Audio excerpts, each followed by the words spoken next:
We're live. Hopefully so. It's good to be alive. But doubly checking just to make sure that life is indeed there. Yes, life is going. Huzzah! All right. Well, good evening, good morning, good day, wherever you are at. Hope you are all doing well. Sorry for being a little bit late here with this live stream.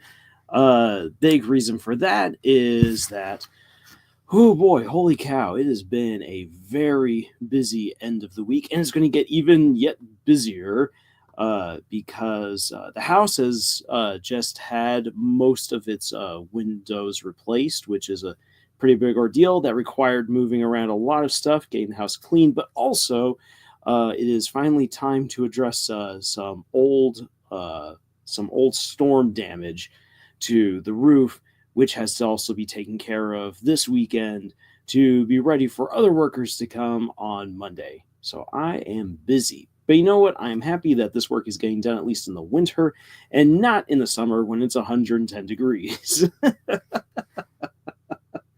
So that is why I am late, and if I sound tired, it is because I am tired. All right, great to see you guys here. We got Hannah, we got Arts. Hello, life is good. Oof, I hear it. Yep. All the work, and again, I'm really happy that I'm not having to deal with this in the summertime. It is way better to do all of your renovation work and construction work for your house during the winter if you're living in Arizona. Unless you're living in Flagstaff, then it's an absolute pain. Speaking of storms, it's snowing. Hey, send some of the snow my way. It'll melt real fast, but it's going to be really nice. ISO, hello, the stream isn't working, but I'm 80% sure it's on my end. Well, let me quickly pop on over. By the looks of it, yeah, the stream seems to be doing well on over here, not only on my end, but also on another tab that I've got opened up. I'm sorry, ISO, that it's not working out all too well for you. I'm really sorry. Anthony says, hello. Great to have you here, Anthony. Hannah, that's impossible. Hannah, nothing is impossible if you put your mind to it. It might take a lot of work. It might take the sacrificing of a few virgins, but hey, you could send the snow my way. All right. So let me already start introducing what I want to talk about for this live stream, and also, well, actually, I will bring up something that I do want to share with you guys here in a little bit. I want to wait for a few more people to arrive, just so that way more individuals have the opportunity to participate in the not tournament. Is not the right word. This is a tired brain at work right here. The competition to be a part of the competition that Scott and I are doing for the Apothecary Diaries. So I will be having that up here in a little bit, so that way people will have the opportunity to participate, because no one has yet claimed their frog. And I want to make sure people have a chance to yet claim their frog, because, hey, it's awesome. Camille's working on specialized frogs for everyone who wishes to participate. So there's a chance that you could have your very own frog that gets your name on it and everything, and you get to be immortalized on YouTube. Who wouldn't want that? So we'll be doing that here in a wee bit. ISO, it's been really windy. Yeah, I hear you there. Doc Brown says, if you put your mind to it, anything is possible. It is indeed true. Doc Brown is a very smart man. It's a good smart cookie. Snow here in Oklahoma. Yeah, I've heard about the big snows out there in Oklahoma and in Kansas. I think it was where was it? There was one place that basically got 14 inches of snow within the night. And I was like, woo, that's some impressive snowfall right there. ISO says first snow of the year, decided to knock the power out and the Wi-Fi hasn't recovered. Yeah, once the Wi-Fi goes down, it is hard to get that back. I says I was going to watch tomorrow. LOL, guess I'll do it today. I don't have to kiss a frog, do I? No, you don't have to kiss a frog. It's just simply counting frogs. Yes, for Hannah, it would work really well to have that frog since you got the frog profile. No TV account. You really haven't missed anything. Shade, great to have you here tonight. Okay. Anthony, I heard a lot about the Los Angeles fires too. Yeah, it's really sad to see that that's been going on. And I'll be honest, as much as I personally like to make fun of California for a lot of the weird things they do, basically everything could cause cancer in the state of California, and their way of taking care of the forests has been proven to not necessarily be the best. That does not excuse any of the hate that people have been throwing their way as they've been dealing with this great fire, because no, not okay, not okay. People who are in a situation of a natural disaster need to get all of the help and courtesy and charity that we can possibly send them, even if that is just our well wishes and trying to help other people to not be jerks on the internet. Isa says, honestly, I have no clue what Alaska is thinking right now. This winter has been very indecisive. This winter has been very indecisive. It's been really warm and wet and icy. And then all of a sudden it snows and immediately melts. It rained the other day. Yeah. Strange weather patterns have been hitting absolutely everywhere recently. Art says, my coworkers have family out there and they're trying to encourage to get away. Well, good, because they need to get out of there. Yes, it is bad, Hannah. Say, again, like it's one of those things where people are like, oh wow, what do thoughts and prayers do for other people? But honestly, like I think that, like, I don't believe in the mystical idea of sending good energy out into the universe, which somehow magically then results in some great miracle for someone else. I think there's a little bit more that goes into it. If you want to make a great miracle happen or some good happen in the world, it requires action. But one of the things that you can do already is just make sure that people aren't being jerks, and to encourage civility and compassion. And that already goes a long way, because the more that people are just hating on California for having a fire, that doesn't help anything. In fact, that actually hurts the situation. So I heard California was on fire, and the first thought was again, and then I figured out how bad it actually was. Yikes. Exactly. In the middle of a populated area. It is not looking good. And Hannah says, it's so funny when you find out that the first week of the month starts out. What the freak in the calendar? Yeah, well, look at that. Okay, but let's actually move on to what I do really want to discuss for tonight. And that is a topic that was actually one of the very first things that that I actually did a video for, or any videos for, on our channel, and that is the sins of the fans and the sins of the creators. And this might seem like a bad topic to bring up, especially because actually when I made those videos, the whole like culture war thing hadn't yet really taken off. Now people are like, the fans are absolutely right. Thou must always respect the fans. The creators are awful. There's kind of like this witch hunt against creators, and fans feel empowered to be absolute jerks.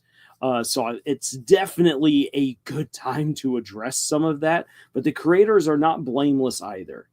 And I think it's time that we start having some very real, very pointed, and exact conversations about what we should expect from fans and what we should expect from creators, and how we as creators all in our own right, whether that be as writers, as comic book artists, as people who are looking to create our own shows, our own movies, what have you, that we can apply to ourselves in order to become better creators and also be better fans in our own right and encourage more positive fan interactions. Because if you're a creator who has fans, which is amazing, you got to make sure that you're helping your fans not end up being jerks to each other or towards you. And if you're a fan, you shouldn't be a jerk. And if you're a creator, you shouldn't be a jerk. Respect is the name of the game, but obviously there's a lot more that goes into that. Iconic is here. Great to have you here, Iconic. Hello.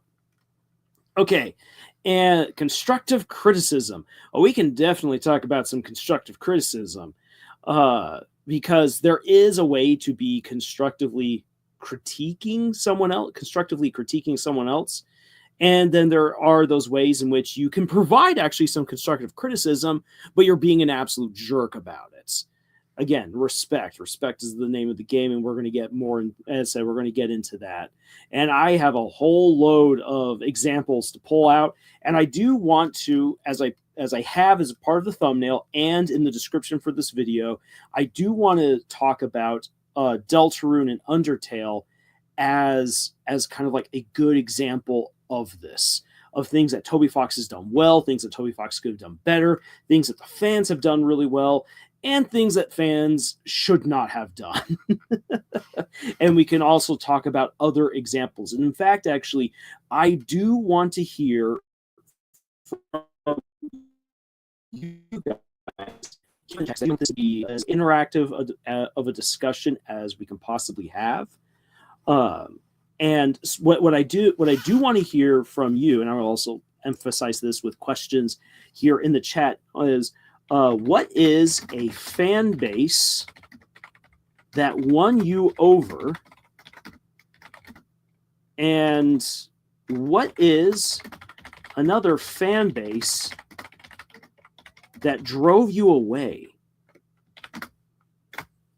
And I'd love to get your guys' comments in the chat so we can discuss some of those, at least to the best of my ability. And if I don't know, I will be I'll be hoping that you guys can deliver. Oh, Lars, your audio is going bonkers. Really? I've not seen. Okay, let me see what's going on here, because I have no indication of my audio going horrible. Talking. Oh, that's so weird. Must have been a really weird little blip right there, because everything is sounding really good on my end. Interesting. Okay. Oh, I'm sorry, Arts, that happened.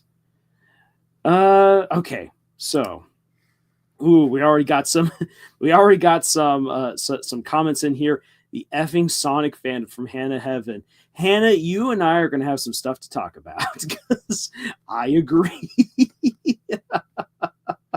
Anthony says, easy answer. Fandom that won me over is the Digimon fandom and Pokemon fandom. Fanbase that drove me away was Jujutsu Kaisen and My Hero Academia. Oof. And, okay, you know what? We're going to put a pin in Sonic, because there's a lot to say about the Sonic fan base. And I do want to quickly address the Digimon and Pokemon fandoms, because holy cow, those guys are amazing. Hannah says the fandom that won me over is mostly Undertale and Deltarune. Okay, then.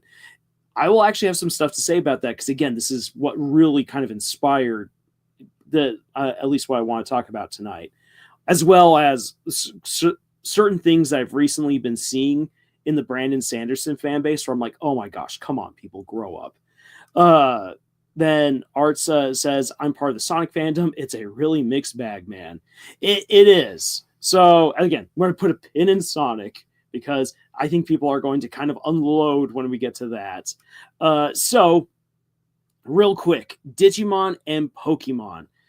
Maybe it's because of when Digimon and Pokemon came out, but yeah, those are so incredibly inclusive. Now, you'll always find jerkwad fans. You'll always find them. It's an inevitability But there is something so wholesome, especially about like the Digimon fan base I have found. Like you bring up Digimon and people are like, "Oh my gosh, which season do you really love?" And then and then you start just talking. And then you figure out whose characters are their favorite, which Digimon did they love the most, which Digimon did they think had the absolute best character arcs. I'll tell you this: I'm all about that Agumon. I love Agumon as a character. I love his arc.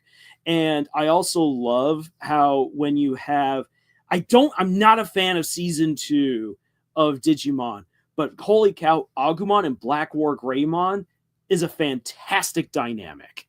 And the moment you bring that up and you want to just talk with people about it, people are like, "Oh yes, I love these characters." It's so fun to see the excitement that people have for Digimon, and really applause to the fans, because I think the fans for Digimon have definitely kept themselves in check.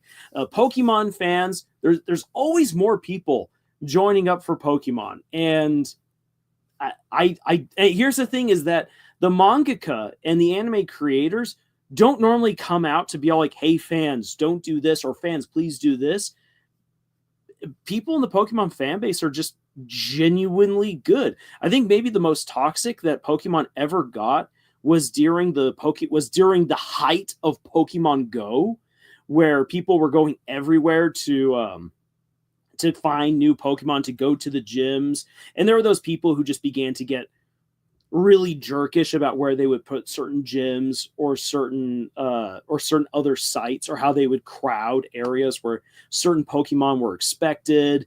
But like once Pokemon Go kind of began to go the way of the dodo, Pokemon fan base kind of cleaned itself out of its own toxicity. So yeah, Digimon and Pokemon, so great.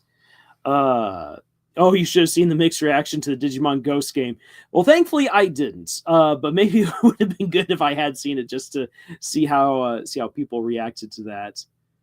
Pokemon Go to the polls. Yeah. Cal brings that up. I do remember. Okay, there was definite talk about trying to prevent people from putting certain sites, again, for Digimon Go, at like very important government facilities, and also at polling places. Oh no. Okay, I must have missed something. If Shade is suddenly reacting with all of those crying faces, maybe I'm just too innocent of a boy. TV Count says, I've never really been in any fandom. I always keep my distance, mostly just drew fan art or comics. Well, TV Account, that's absolutely fine. You'd never need to completely immerse yourself in any particular fan base. In some cases, that might actually be a good thing. Arts, I remember people going to churches trying to find Gengar. Yes. And I approve of that. There are some creepy church buildings on out there. And you know what? You should have been able to find a Cubone in every single graveyard. Go to a graveyard, find a Cubone. I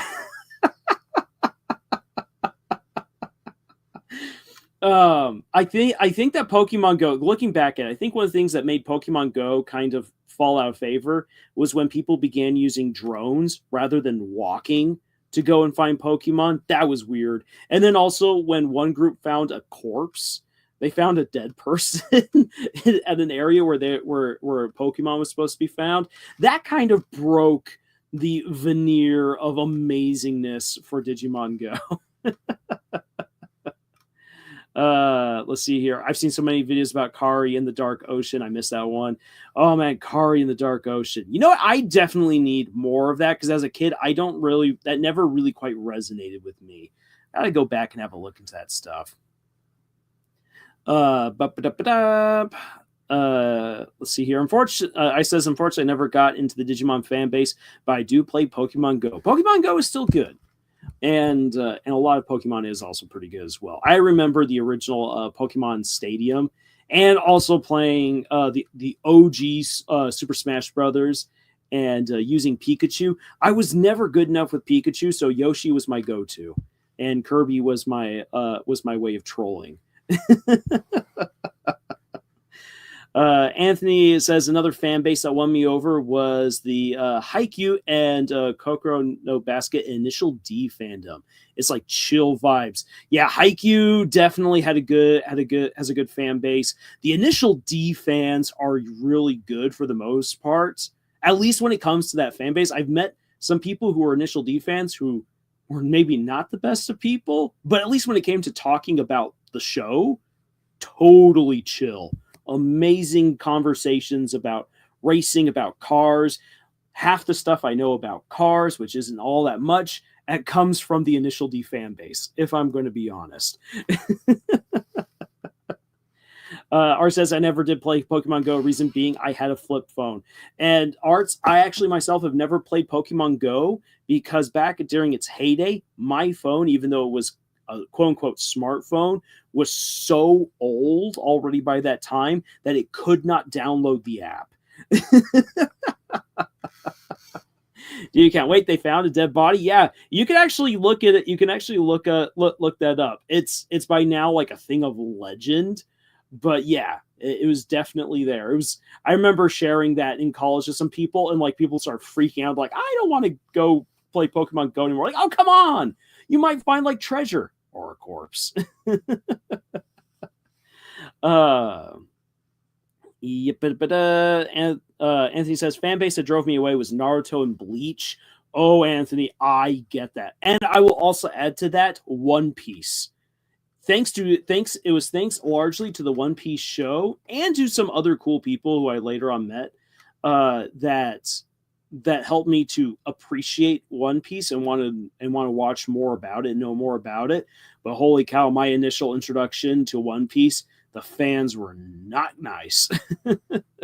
And yeah, the Bleach fans will take you to task about anything, and that's so jerkish, and there's no reason for it either. Arts, did you buy the Rumble Pack for Digimon Stadium for Pokemon Stadium 2 so you could transfer your Pokemon Gold Silver Mons? No, never did. Cal, I don't think fandom could ever drive me away. To be honest, I crave connection, and I'm pretty good at finding like-minded people and ignoring stuff I don't like. Well, that's very good, Cal. TV account, shipping is the best way to ruin any fandom of not cheap check properly. Hannah, that's pretty messed up. Shay says Undertale is a game. We discuss the connection between the player, the main character, and the side characters, and the relationship with the digital world, and morality, and what decides even good. What is violence? Arts. Oh, the dub of Naruto drove me away. Jiraj is here. Great. Hello there, Lars. Unfortunately, I won't be able to stay on the stream. Thank you, Jiraj, for popping in anyway. We will see you next stream. And don't forget the religious symbolism and the Mother's series, more known as Earthbound. Yeah, all connections into that game, into Deltarune. Art says Deltarune is the only game you can ship an egg and a meme cat. Hey, I'm Omega's here. Sup, my dudes? Sup, I'm Omega. Great to have you here. We're just talking. We're just talking right now. Fandoms and fan bases that drove us away, and that encouraged us to come on in. Anthony says Fairy Tail fandom won me over only because of the nice interactions I get. I haven't actually met many Fairy Tail fans, to be all honest, Anthony. But I remember when the show was very popular, there was at least good discussion online. I was lucky to find a lot of good discussing there. ISO says shipping definitely hit the Murder Drones fan base really hard. Oh yeah, no, we can definitely talk about that here in a moment, but I do want to come on up to Sonic because I said I'd put a pin in Sonic. Let's talk Sonic. Here's my experience with Sonic is that the creative teams behind Sonic, whether that be for the comics or for the show, for the movies, for the games, are usually fairly positive and outgoing for the fans. The problem is that too many fans within the Sonic fan base have now basically taken headcanon to be canon. And it's one of the weirdest things that I don't understand how it happened. I would have to find like some Sonic fan base historian. There's got to be someone like that out there who can explain to me how headcanon ended up substituting the actual story of Sonic. And maybe that's because of the way that the original games are, but the honest truth is that most of the story for Sonic is influenced by the old anime and especially by the comics.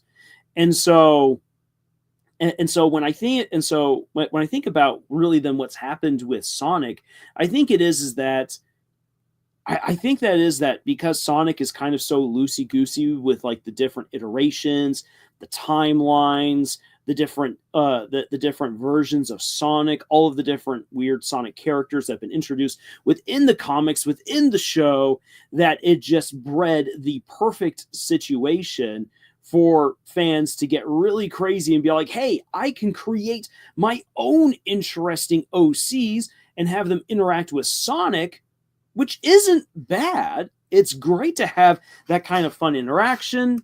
Once upon a time, I was not a fan of fan fiction, but you know what? I've come to appreciate it and to love it, and I've even written quite a bit myself by this point. So, hey, fan fiction's okay, so long as you're not going crazy with it. But the Sonic fan base went weird. Woo! So, yeah, I don't know how to explain it. It just is. I recently came across some of my sister's old Sonic fan art from back when she was in middle school and early high school. And if you ask her, hey, do you want to have this back? She's like, no, no, no. Because it's just immediate PTSD of that time when she was more seeped into the Sonic fan base. And the only time that I've met anyone outside of high school who likes Sonic was going to the Sonic movies. And yes, I've by now finally seen Sonic 3. Excellent movie. Tons of laugh out loud moments. I really enjoyed it. I want to go back and watch it again. But the times I've gone to see any of those 3 Sonic movies, the live action Sonic movies, when I was there, you can always tell where the Sonic fans are because they're all up in the utmost row and they're just packed together. And they're all wearing really dark clothes. They're trying to shade their faces and cover up their heads so that way no one knows them. And then like when the movie's done, they're like, whisper, whisper, whisper, whisper. Have you know this? Whisper, whisper, whisper. Have you read this? Whisper, whisper. It was taken from this. Whisper, whisper, whisper. And then when they realize that anyone can overhear them, they're like, gasp. And then they scuttle out of the theater. And as they're trying to run away from you, you can see as their coats and cloaks open up that they're wearing all of this Sonic anime fan gear underneath. And you're like, why are you guys trying to cover that up? It's okay to be fans. It's like the Sonic fan base is just, yeah.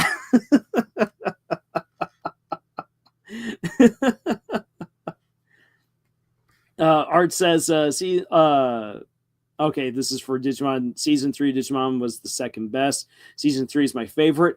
I love me the original season of Digimon. That is the best.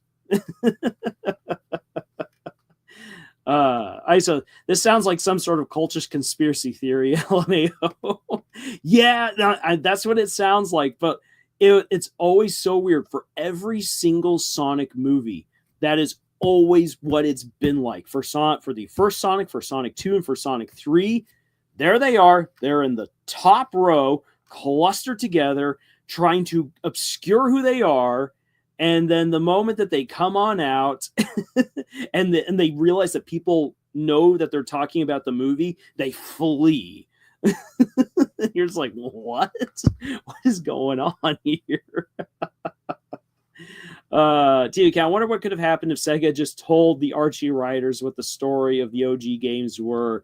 Yeah, wouldn't that be nice? But by now we're just so in-depth with all the different iterations that trying to make sense of it all is kind of silly. I was listening to one YouTuber trying to make sense of all of the different iterations and timelines, and I'm just like, just appreciate them for what they are. I basically take all the different iterations of Sonic, just like there's so many iterations of Batman and Superman. Fabio's here. Woohoo! I'm Omega's bringing up, yeah, so Digimon Tamers. Here's the thing. I liked Digimon Tamers until the end of the season. Something about the end of the season just felt very underwhelming. And maybe it was in part the dub, because there's definitely things that were lost in translation. But yeah, I was not by the end of Digimon Tamers, I was not as big of a fan. Let's see here. Han says, just because I prefer the Japanese lore and concepts than what the fans being heard canon, does not mean that Sonic and his friends are boring. They just research it. Won't be a problem. T account. Do you think they would have been Archie that's still written the Sonic comics today? Art says Disney took over by then. Art, are you talking about how Disney started taking over some of the publications for, I think it was IDW? I don't know. I don't know what kind of influence Disney has in any of that. But I do know that people have been talking about how IDW has not been doing all too well in sales recently. Arts, for some reason, the quality of the dub changed the episodes of Tamers. Okay, I can believe that. Oh, Art's saying, oh no, okay, so how Disney, yes, Disney bought Fox Kids, and Fox Kids had done the dub for the Digimon shows. Okay, there we go. Now I get it. Now we're on the same page. Han says, I love the Digimon Tamers. The Japanese version is interesting. It is. Again, I still just really love the original, because maybe that was just the first, but man, the character arcs are amazing. And they were bold. They were bold with making Joey such a great guy, who then, through the incidences on Earth, watching how his family, which has already been torn apart, comes back together, and then he's got to leave them again, how that weighs on him, how he feels like he's throwing away his family right when there's a chance for them to come back together. But he's also torn up about whether or not his family should get together, because it was something, just the relationship between his mom and dad just didn't work. There's just so much deepness right there. And Joey has to really go on his own little quest to bring himself back on around. And then Ty is just the rock of the group. I absolutely love that. And then of course them having to save Kari is great. And just how the humans and the Digimon were really truly part of it was incredible. And any other iteration I've seen of Digimon, in my opinion, has never quite captured that level of coolness, where the humans and the Digimon were truly partners across the boards. Let's see here. Art, season 4 of Digimon ended up on UPN of all channels. I remember UPN. And that's how I got to watch Beast Wars. Audio bugging out again is just me. I don't know, Cal. I've got my audio playing in one ear, so I can keep an ear on it. But I'm not hearing anything weird on my end. So I'm sorry if it is weird, if it is bugging out. That's strange, because I'm not hearing it. So if it gets really bad, guys, just let me know. Okay, that's so weird. I wonder what it is, because again, I'm having it fed right into my ear, but I'm not hearing it. Anthony says, so Jujutsu Kaisen fandom has a really interesting female fan base that's thirst traps on male characters, especially not safe for work artwork, and their YN keeping it PG, Lars. Oh yeah. So now then, so Anthony brought up how the Jujutsu Kaisen fan base kind of drove him away. Shade loves Jujutsu Kaisen, and that's okay. The show itself and the manga itself, enjoy them all you want. And we're talking right here about kind of, ultimately, let's start bringing it back around then to the fans. Because, yes, for instance, if I say anything negative about Jujutsu Kaisen, holy cow, people come out of the woodworks to dogpile me. And I'm like, no, I'm sorry. When I'm reading an epic fight, because Jujutsu Kaisen's got some really cool fights, I'm not a fan of having to spend half of the chapter reading up on how someone's power works. The power's cool and the action's great. I should not be spending half a chapter trying to learning how someone's power works. You want to make sure that the how someone's power set works is communicated through their actions, along with very brief descriptions. That's usually how you want to go about it. And a good example of that is something like Bleach, where Bleach is very clear and concise. This is how the power works. Now let me unleash it on you. Blah. Or even One Piece does that. So that's a criticism I can lobby right there at Jujutsu Kaisen and say, I'm sorry, but that does break up the pacing. That does take someone out of the engagement. And people are like, no, you are missing how amazing and brilliant this is. And I'm like, well, you can enjoy it, but it's breaking up the pacing.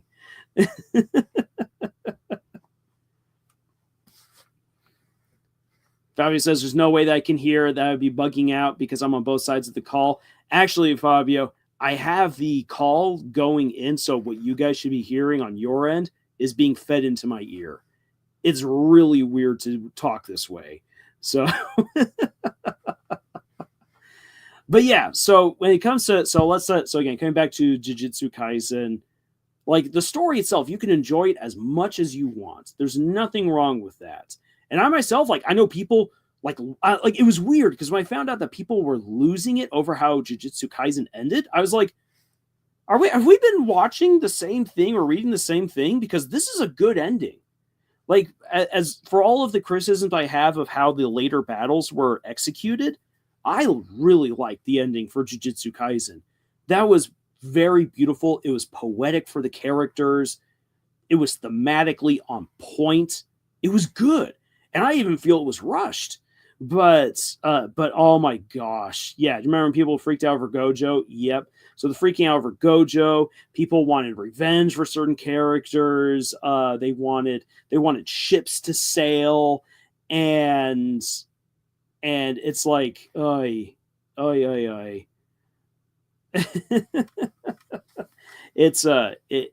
Yeah, that was bad. Shay says you need to make a video about Digimon and the good writing lessons in it. Maybe one day. I've got so many other things on my plate. But so thinking about something like with Jujutsu Kaisen and also with My Hero Academia, as ISO brought up, shipping does introduce quite a few problems. And also I think Hannah and TV Account brought this up as well. Shipping just brings in so many problems when it comes to appreciating a story. And the thing is that shipping in and of itself isn't actually a bad thing. It's how people employ it when it becomes bad. So for instance, right here in front of you guys, I've been having Deltarune just playing, and there's plenty of ships for Deltarune, and that's absolutely fine. And who knows if anyone's going to get together or not get together. What matters most is how the story plays out. Is the game fulfilling to play? Are these characters likable, lovable? Do we get to see a good, solid character arc for Susie and for Ralsei and for Chris and for all the other side characters? And if so, if the game delivers on everything that Toby Fox said he was going to deliver on, then fantastic. The game has done what it's supposed to do.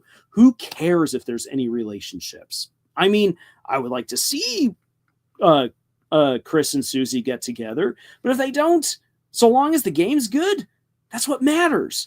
The unfortunate thing is that there's some people who put their ships or their headcanons ahead of the actual story and say, no, the story must be this way. And when they don't get what they want, they start throwing tantrums online and to start attacking other fans and the creators. Holy cow, the hate that Horikoshi got for how My Hero Academia ended was absolutely unwarranted. For any one of those people who said it was bad writing, I want to be there in a room with them to have a good hour-long conversation about what My Hero Academia has always been about and what Horikoshi pulls off in those final chapters. And it's incredible. It's amazing. And people are like, but Bakugo, Deku didn't get together, and I'm so angry. Or like, my other ship didn't get together. I'm so angry. Why didn't, spoilers, All Might die. And then other people are all like, oh my gosh, the villain was so OP. And Deku couldn't just simply one punch him into oblivion. This sucks. The story sucks. I'm like, oh boy. Okay, some of you really need to go back and reread this story in order to better understand what the heck is going on here. Because All Might, with basically the power of Superman, did not beat All for One. Because that's not the way that it works. It was never the way it was supposed to work. In order to beat All for One, the wielder of One for All needed to have connections to all of the other quirk holders and explore the past of the original holder of All for One and get into the mind and body of the original quirk holder in order to break it all apart from the inside. And that stuff had been set up way early on. Horikoshi set the groundwork beautifully. And on top of that, the themes of what it takes to be a real hero and how you can't always do it all alone, community, forgiveness, growing together, it's all in there. It is so well done. Yes, I would have liked to have known who Deku's father was. Yes, I would like to have seen some of my ships get together. But you know what? Did you really need it in order for the story to be great? No, it didn't need to be there. So, yeah, people got way too hung up on little things that they demanded happen because they had so many precious headcanons about it that they needed to see come true. So, Cal says, I feel like these people are just plain spoiled. I've been in a bunch of fandoms. Most of the things I wanted to happen never happened, and I didn't complain. I mean, it can be my way in my brain. Exactly. That's what fan fiction's there for. That's what fan theory's there for. I did not like the way that Bleach ended, so I wrote my own fan fiction. Does it take away from all the amazing stuff that Kubo actually did? Not at all. And you know what? I actually am at peace with the fact that Kubo sank Bleach at the very end. And I always bring it up because it's a great example of what not to do as a creator and how you need to take your breaks. You have to be dedicated to things. You need to have a proper outline. You need to know what you're doing. I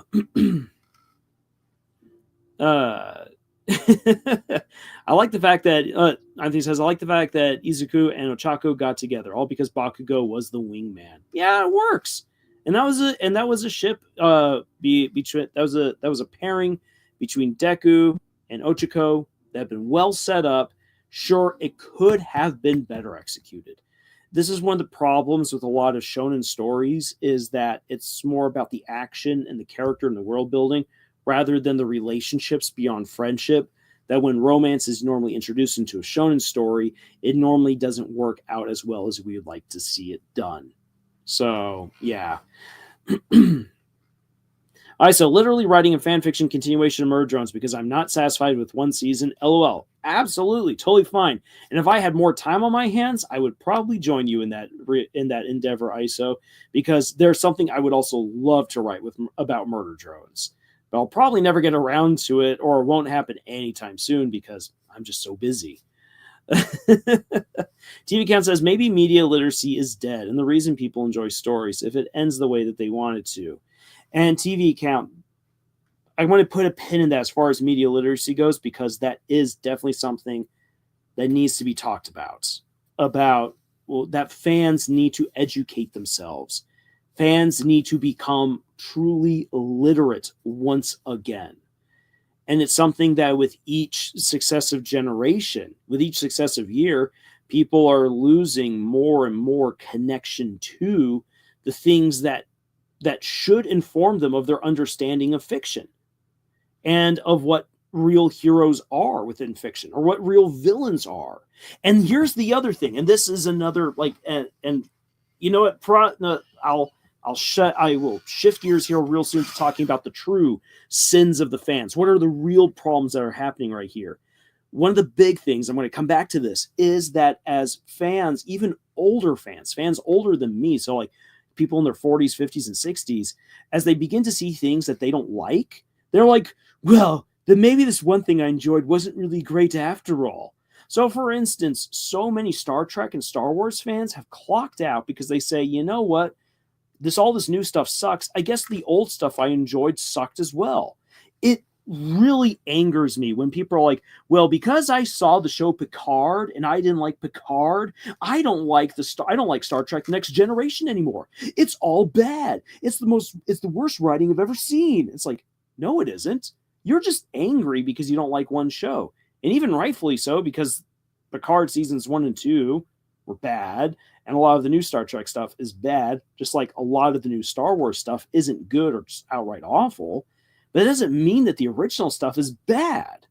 And it shocks me to see people just tuning out and just saying everything's bad now. It's like, that's such a dumb take. Let's see here. Cal says romance and relationships, not even romantic ones, are personally the most intriguing things to me. But as I get older, I can't stop sidelining everything else. Very good. Or it says TNG, the most rewatchable TV series ever. I'm Omega. What about Lower Decks? I didn't really get into Lower Decks very much. I'm Omega. I tried, but it just didn't click with me. As one person said, it was a show that was trying at one point to be too much like Rick and Morty. And the thing is that the only show that can really be Rick and Morty is Rick and Morty. And so I just never quite clicked with Lower Decks. I know that there are some people who really enjoy it, but I haven't met many of those people myself. Art says, one good thing about the Suzelle ship is that it shows the unhealthy nature in which Noelle is dealing with her personal problems and where it could lead her later on. Yes, there's a lot to unpack with that particular ship. And sometimes shipping can help us to see some of the details within the story that we might not have realized. Or at least at first glance. Cal says, I don't like nut track. Star Wars, the original is great. Why people now hate it is just angry fans and angry white people do not like the new. Well, I mean, there's definitely a lot of stuff within the new Star Trek and new Star Wars that just feels like it doesn't belong. And some stuff you're like, wait, why would you ever do that? That's just bad writing. And then how the fans get treated. Audio blip again. Interesting.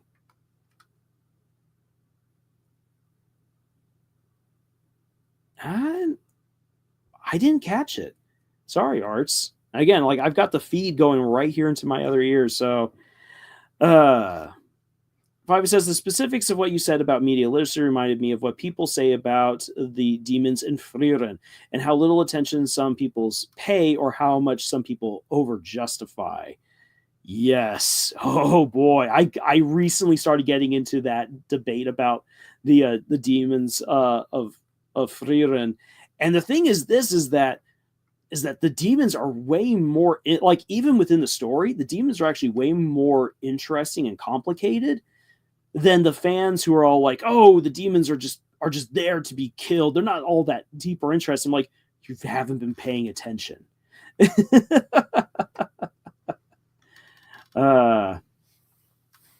just, maybe it's okay. Maybe it's on our side. I don't know. Maybe it is. Again, my internet's really bad, but like weirdly enough, my internet is looking really good for a change. And I'm not seeing any of the warning signs on my end because StreamYard will actually give you warnings if the internet isn't doing too well. So I just don't know what could be causing any audio glitches. That's just really weird. Yeah, if I says, well, it's going to YouTube anyway. So, yeah. That's so weird. In any case, I says, I love Star Trek Voyager, and I was pretty surprised that people didn't like that one very much. Yeah, I'll admit that. Like, that's a really weird one to hear that people didn't like Voyager. Like, there are certain things within Voyager that might seem really silly, especially because the other Star Trek series are way more optimistic, whereas Star Trek Voyager is probably more survivalist.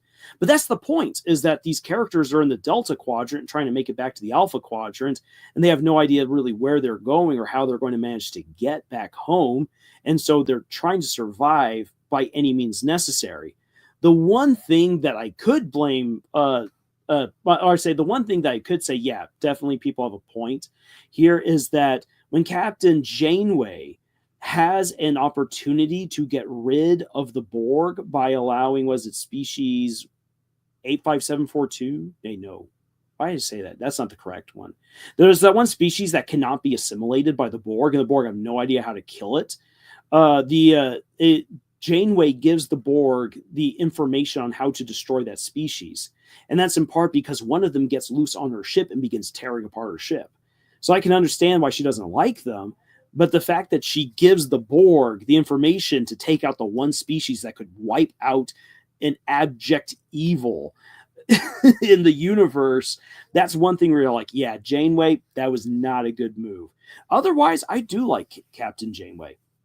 Captain Sisko is an amazing captain, all right there with Captain Picard. And I do like Captain Kirk. Yeah, sure, you know what? Captain Kirk is, it seems like a little bit of a relic from another age. But honestly, like going back to watch OG Star Trek, it's just fun. And the dynamic between Kirk and Spock is amazing. So, yeah, there's so much to love about old Star Trek. And it makes it really, really weird for me to see how people just don't like it now because of some bad stuff that gets produced recently. It's just that's just frustrating. Shay says, I'll tell you guys a story. One of the people who make the new Star Wars show, he said this is the first time a black guy was in Star Wars.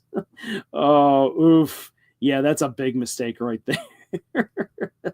Orlando Calrissian, anyone? Fabio, it's only getting directly to the YouTube stream or whatever. Yes, Lars makes YouTube videos in this very channel. Yeah. I don't remember when that was in the series, but I remember thinking that it could have been a decent character development moment for Janeway.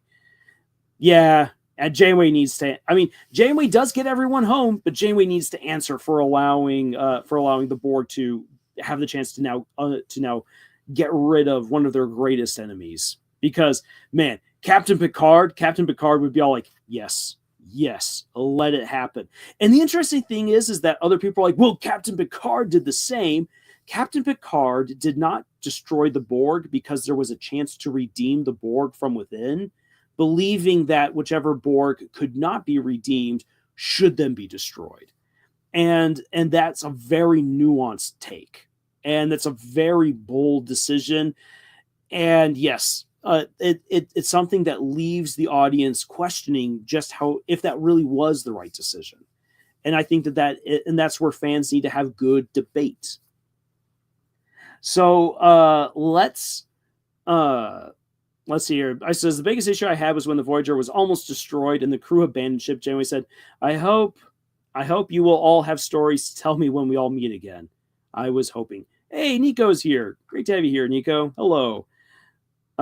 Shade says old Star Trek is communist propaganda. Don't listen to them. What on earth are you talking about right here?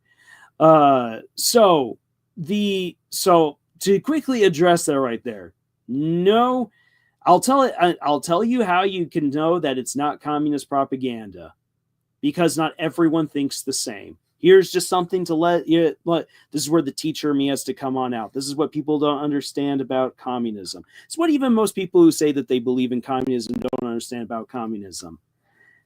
Communism can only exist when everyone thinks the same way. And that's actually something from Karl Marx. Boom. Everyone will one day think the same way. He had no idea how it happened. He just said it would happen. And I would always tell my students, so guys, do you think that will actually happen? Do you believe that you could think the same way as someone else here in this classroom? And then all of the kids who hated each other would glare daggers at each other and be like, never. I'm like, yeah, imagining that everyone would suddenly like each other. And it's not the way that it works. And it's one of the beauties of Star Trek, is that Star Trek seems like a utopia until you start digging in even deeper. And you start seeing stuff with Deep Space Nine, the Next Generation, with the OG Star Trek movies and everything like that. And that's when you begin to realize, oh, this is an optimistic view of the future, but it's something else. So, oh, Shade, I'm the most qualified person to talk about communism and capitalism. Oh boy. Well then, crack.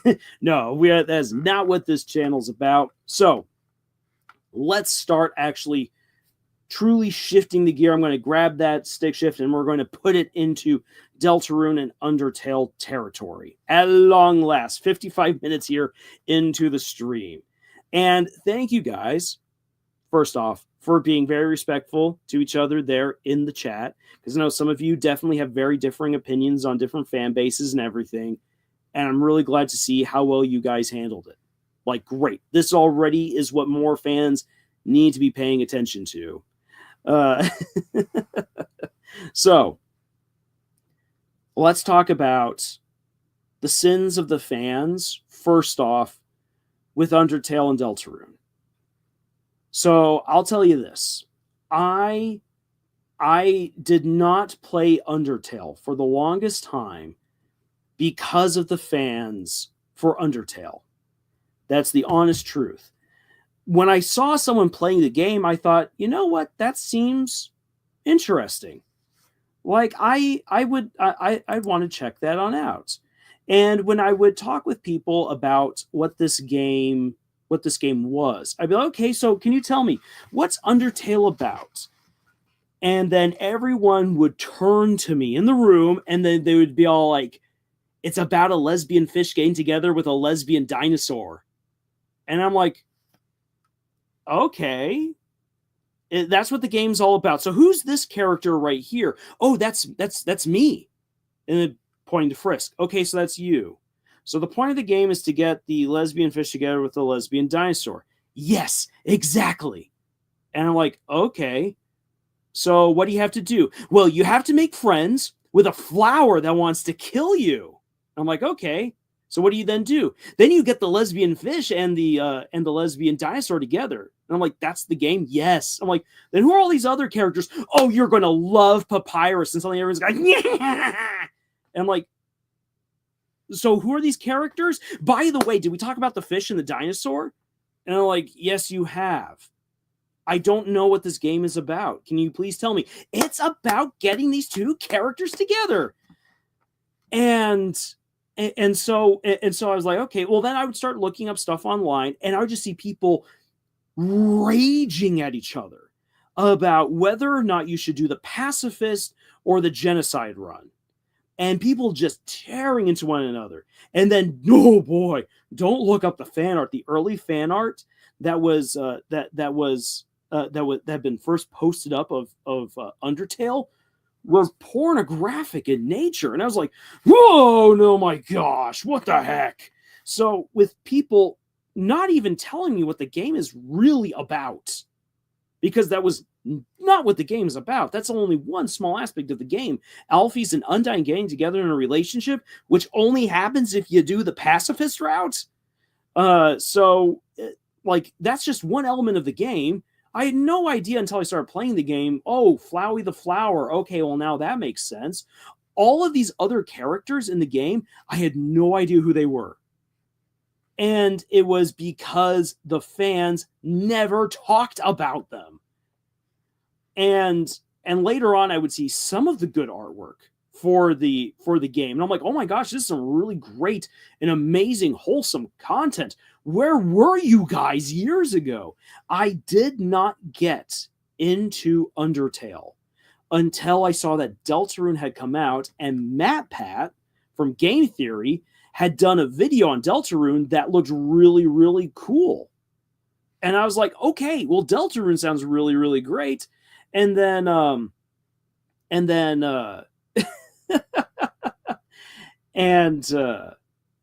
and so I was like, okay, well, I want to play this. And then people said, well, Deltarune is a sequel to Undertale. I'm like, well, great. If I want to understand Deltarune, I guess I now need to play Undertale. And so I finally, like years later, downloaded Undertale, played through it, and it was amazing. It was one of the best experiences I've had playing a video game since playing Halo years before. So I was just like, and it shook me in many ways. I'm like, wait a second, this game is so good, and I can now understand why so many people love it. Why are the fans so bad? And then other people who had left the fan base are like, oh yeah, oh, it's so bad. And so looking then at looking at what it is about the Undertale fans that were unfortunately the problem, or the sins, I should say, that kept me back from this, is that for one thing, if you're a fan of something, and I know this can be really difficult because I've been there in this situation before, you need to know how to communicate something that you really like to someone else in a good and concise manner. So if someone were to ask me, hey Lars, what is Undertale about? I'd say Undertale is a very meta game that's going to mess with you by the end. But it's a game about choice. You choose what you want to do. You can choose to either fight against all these monsters and kill them, or you can choose to befriend them. And depending on your choices, you will get various endings. The big ending, and the ending that I agree with the most, is if you do what's called the pacifist route. And that's where you, dear player, have to befriend all the monsters, and you're going to learn about this big history. And so that would be my approach to it as someone who's just recommending, say, look, you're going to love the action, you're going to love some of the humor in this game, the characters are awesome, involved in it. You will probably be like me and cry at the end. And it's one of the few stories that's made me cry because it's genuinely beautiful. Like when Azrael finally shows up, and like I just remember, I was just all like, I didn't realize how the game had thematically, through the characters and through the music, had been setting me up for this moment, and it was incredible. And so yeah, Undertale's just absolutely great. So if you're going to introduce someone to Undertale or to any story, you need to know how to describe its best qualities concisely. Another thing about fandom that can really drive people away, we've already brought this up, is stuff having to do with headcanon. People putting their headcanon before anything and everything else. We need to respect the canon. And so if you want to recommend a story, for instance, like Undertale to someone, you need to stick to what Undertale actually has to tell you. And one of the things that I know a lot of Undertale fans hate me for bringing this up, Chara or Kara, however you want to say their name, is not a good person. Not at all. That doesn't mean that you can't like them. However, and there's a lot of really great fan art out there and a lot of great fan fiction about who Kara/Chara is and the adventures that they could go on with Azrael or with Frisk, or when you bring Deltarune into the mix with Chris and with other people. And that's totally fine. That's all great fan fiction and some great fan art.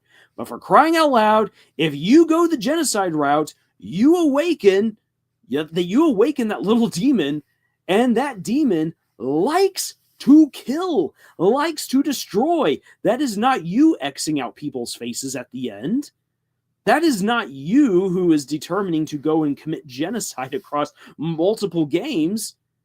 That is Chara taking control because you made bad decisions. And this is the ending that you deserve as a result of all the choices you have made. So there's definitely a lot of great discussion to be had around Chara/Kara. I just say Chara because character, but when you take out the character thing, I'm like, Chara. And it drives people nuts, which is always fun. Uh, there's a lot of great discussion to be had around Chara, but we have to understand everything in terms of theme, music, the ending. You don't want to bring Chara on into the game. If you wish to explore that route as the player, that's your freedom to choose. But fans have get so up in arms because their headcanon says, no, Chara's the best. It's so pure and so innocent. So go kill monsters because that's the right thing to do. And I'm like, oh boy. Oh boy. Like Miyagi said, no bad students, just bad teacher. Yeah, and I mean, again, there's some really great discussion to be had because Chara is the result of so many other things. A background to their character that we don't fully understand because the monsters don't know it, and it's lost to history then. The choices made by the monsters and the choices that Chara themselves made in order to get Azrael out through the barrier and everything. And it's complex, it's nuanced, and it's amazing for that. Toby Fox did a really great job with that. Now then, so again, don't put the headcanon before the actual canon. Headcanon is great, fanfiction is fun. But holy cow, canon before headcanon. Also, know the story. Make sure that you're being concise with how you describe it to people. And another thing is this. Coming back to the big thing I said earlier, respect. You need to respect the people who differ from you. And if you can't do that, it causes all sorts of problems. And I will share an experience that doesn't have to actually do with Undertale or with Deltarune, but actually has to do with the Lord of the Rings. So I'm a huge Lord of the Rings fan. And I mean, anyone could probably tell that by looking at some of the videos that I've done here on this channel. And there was one time that in college, I invited people on over to my place to do a Lord of the Rings marathon. And it's one of the few times that I've never completed a Lord of the Rings marathon. And in part, it was because I got into a toxic argument, very loud argument with a guy who was all like, well, you don't know what you're talking about. And it was something dumb. It had to do with like the power levels between Maiar and between like a Balrog versus Gandalf. And I don't even know what we were so much arguing about, but I had a great friend at the time who turned to me and said, Lars, does any of this determine how much I enjoy this movie? Thought about it, and I said, no, actually, no, it doesn't. He's like, okay. And he kind of gave me this look of, then shut up. And we watched the first movie, and then everyone excused themselves, came up with reasons to go home. And hence the watch party, which was supposed to be all 3 extended editions, didn't come about. And sure, the other guy definitely bears some of the blame, but so do I. Because I was having a very loud, unnecessary argument in the middle of the movie over something that ultimately did not matter.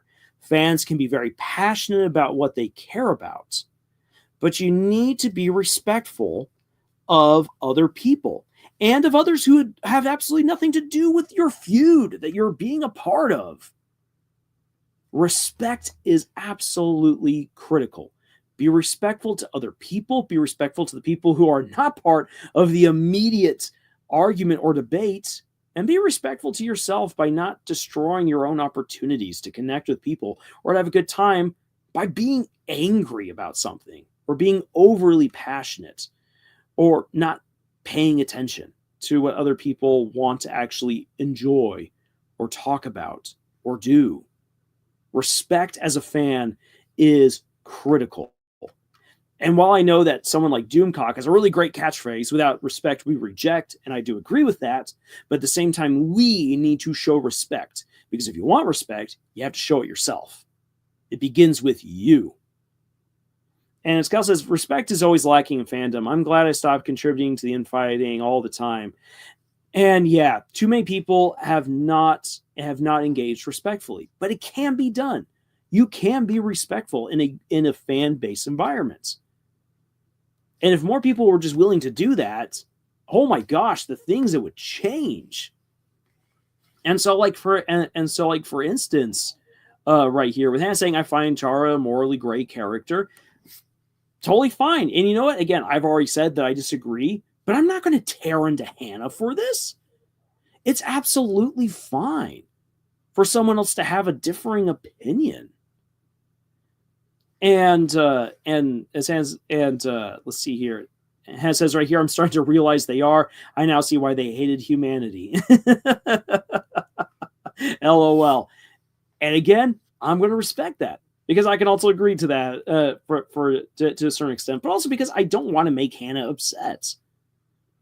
I appreciate having Hannah here on the stream way more than trying to argue some unnecessary point about a game that we both enjoy, and we enjoy for various reasons. And I don't need to prove why my idea or my way of thinking is superior to another. Now then, if we were going to have an argument about who Flowey is, and someone's like, no, Flowey's papyrus, I have all the data and evidence to prove it. And I'm like, slow your rolls. Flowey's not papyrus. Then we can get into an argument, but we should also argue respectfully.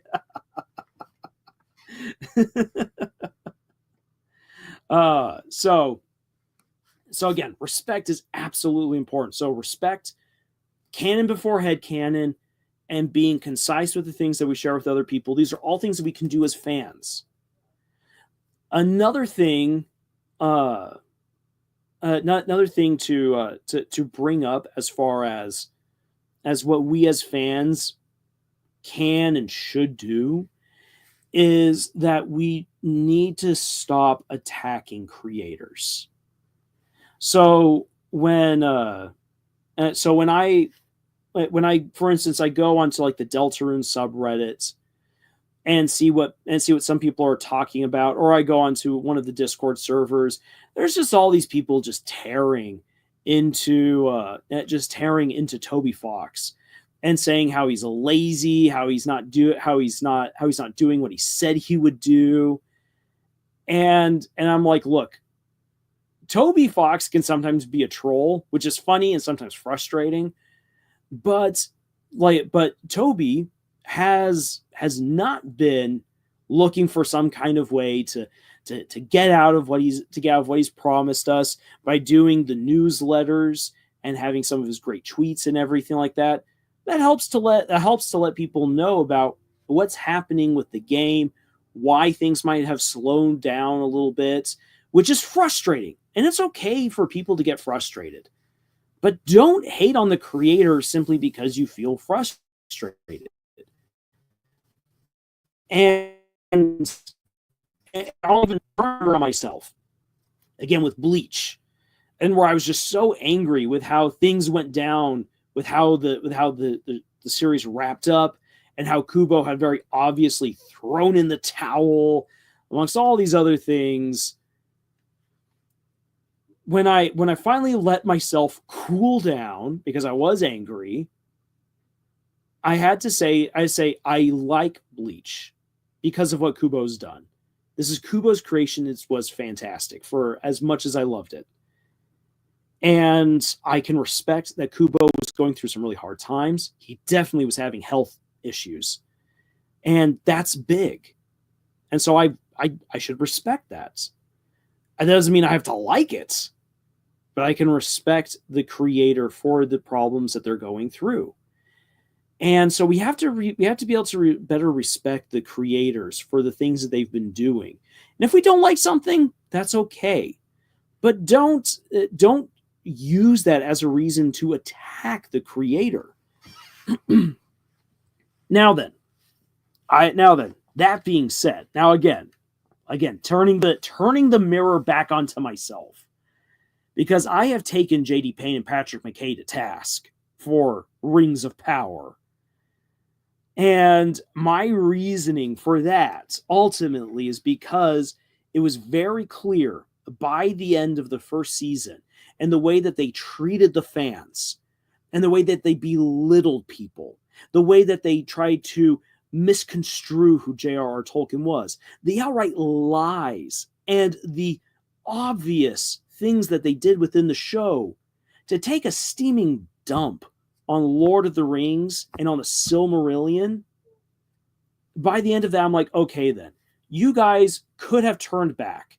You could have shown some humility. You could have admitted some problems. Or you know what? Come out and just have a real conversation with the fans. But you didn't. And as a result of that, I can take you to task.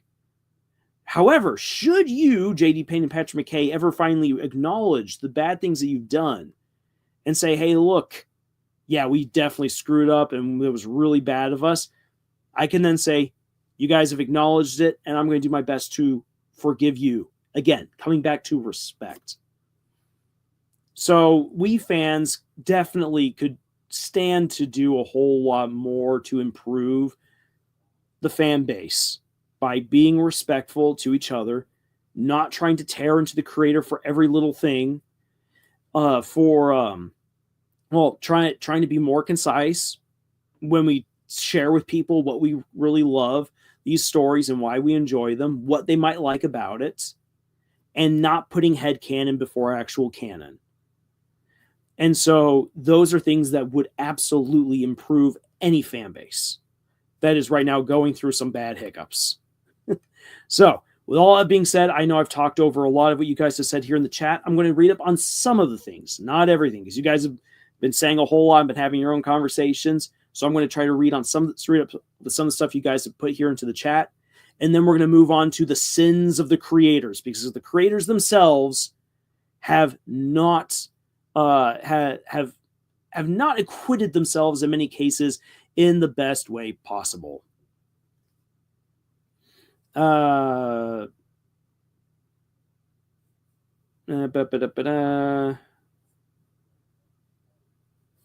Let's see here. So, where should I begin? Right here. Yeah, let's see here. Let me hop back over the genocide thing. Bobby says, I've heard Undertale's all-killing route, so the genocide route, supposed to make you feel like a monster. Deltarune's weird route, for now, is to make you feel like a genuinely bad person.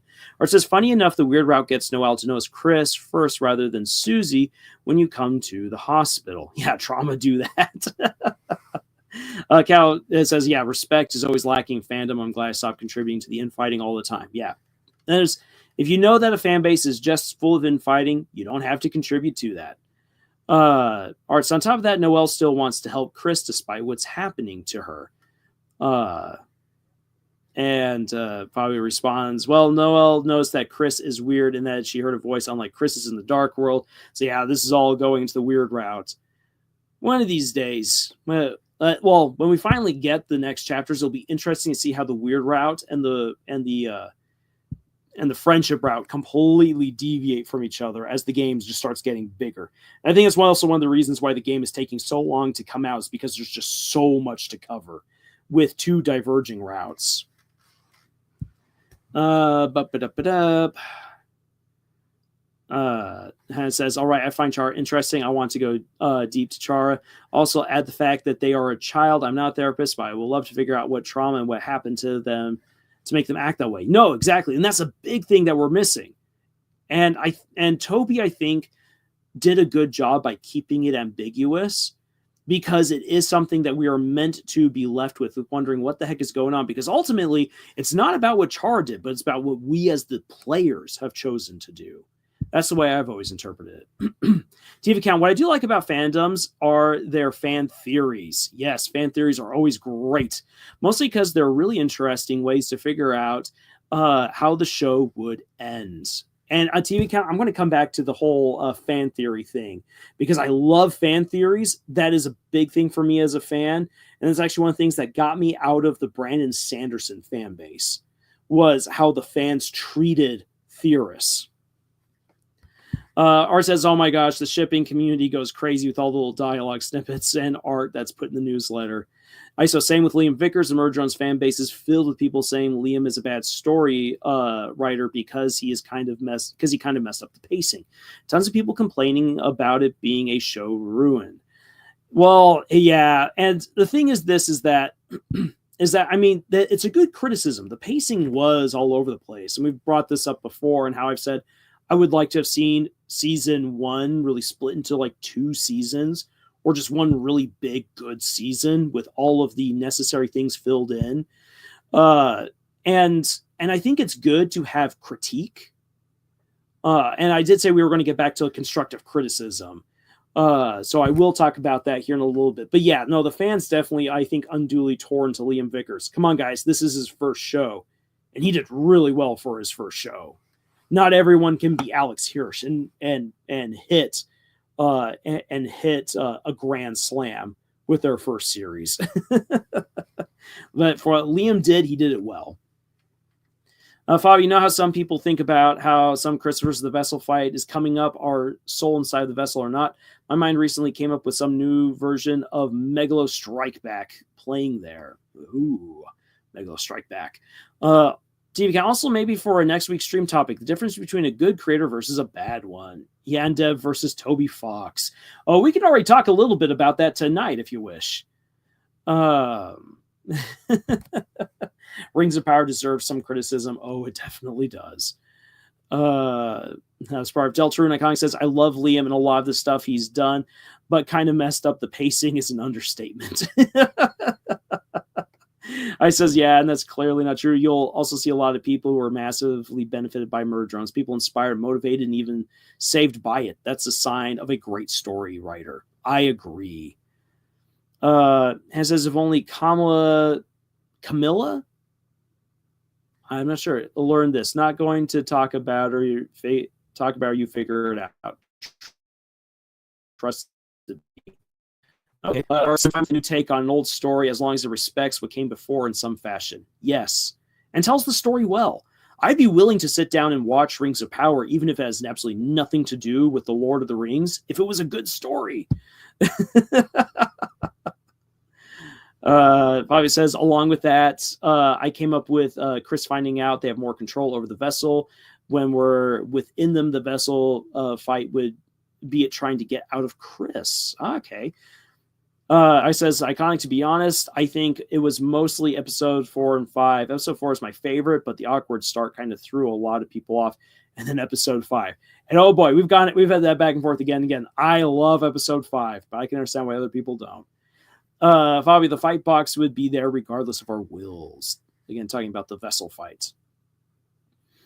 Iconic says, I think episode 5 is great. I really only have an issue with the finale.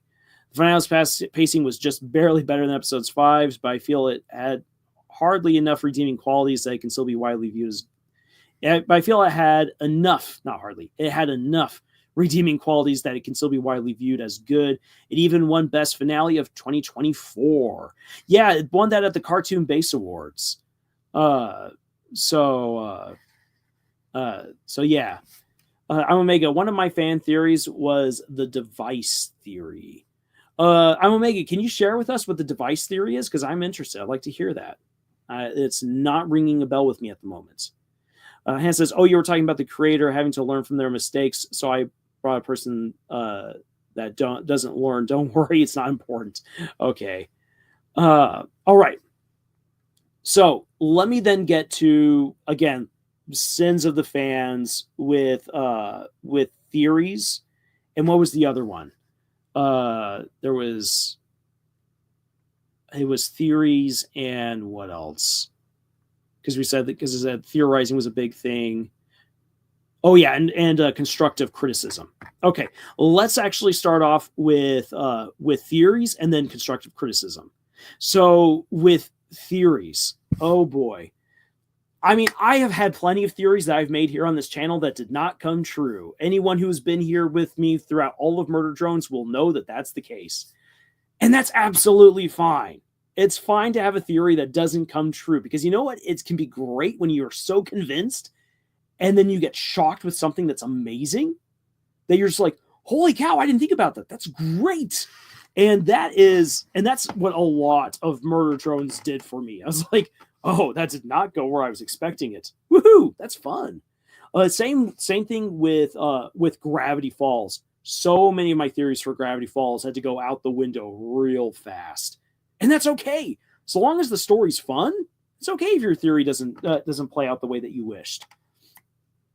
But the thing is this, is that you then have those fans who love to rub it in someone's face when their theory doesn't come true, or when they know something that the theory creator didn't know, and they come out of the woodworks to just destroy that person. He's like, you're not a real fan because you didn't know this thing. So this is why I've largely left the Brandon Sanderson fan base, is because even though I love the Cosmere, everything from Mistborn to the Stormlight Archive, I have right here, right next to me, I've got Tress of the Emerald Sea, the Sunlit Man, Yumi and the Nightmare Painter, and I've got behind me, I've got Wax and Wayne. Oh my gosh. Great books. Brandon Sanderson's amazing. However, the thing is this, and this is something I'm going to get to when I talk about the sins of the creators. Brandon Sanderson tells way too much of his story that is not in his books.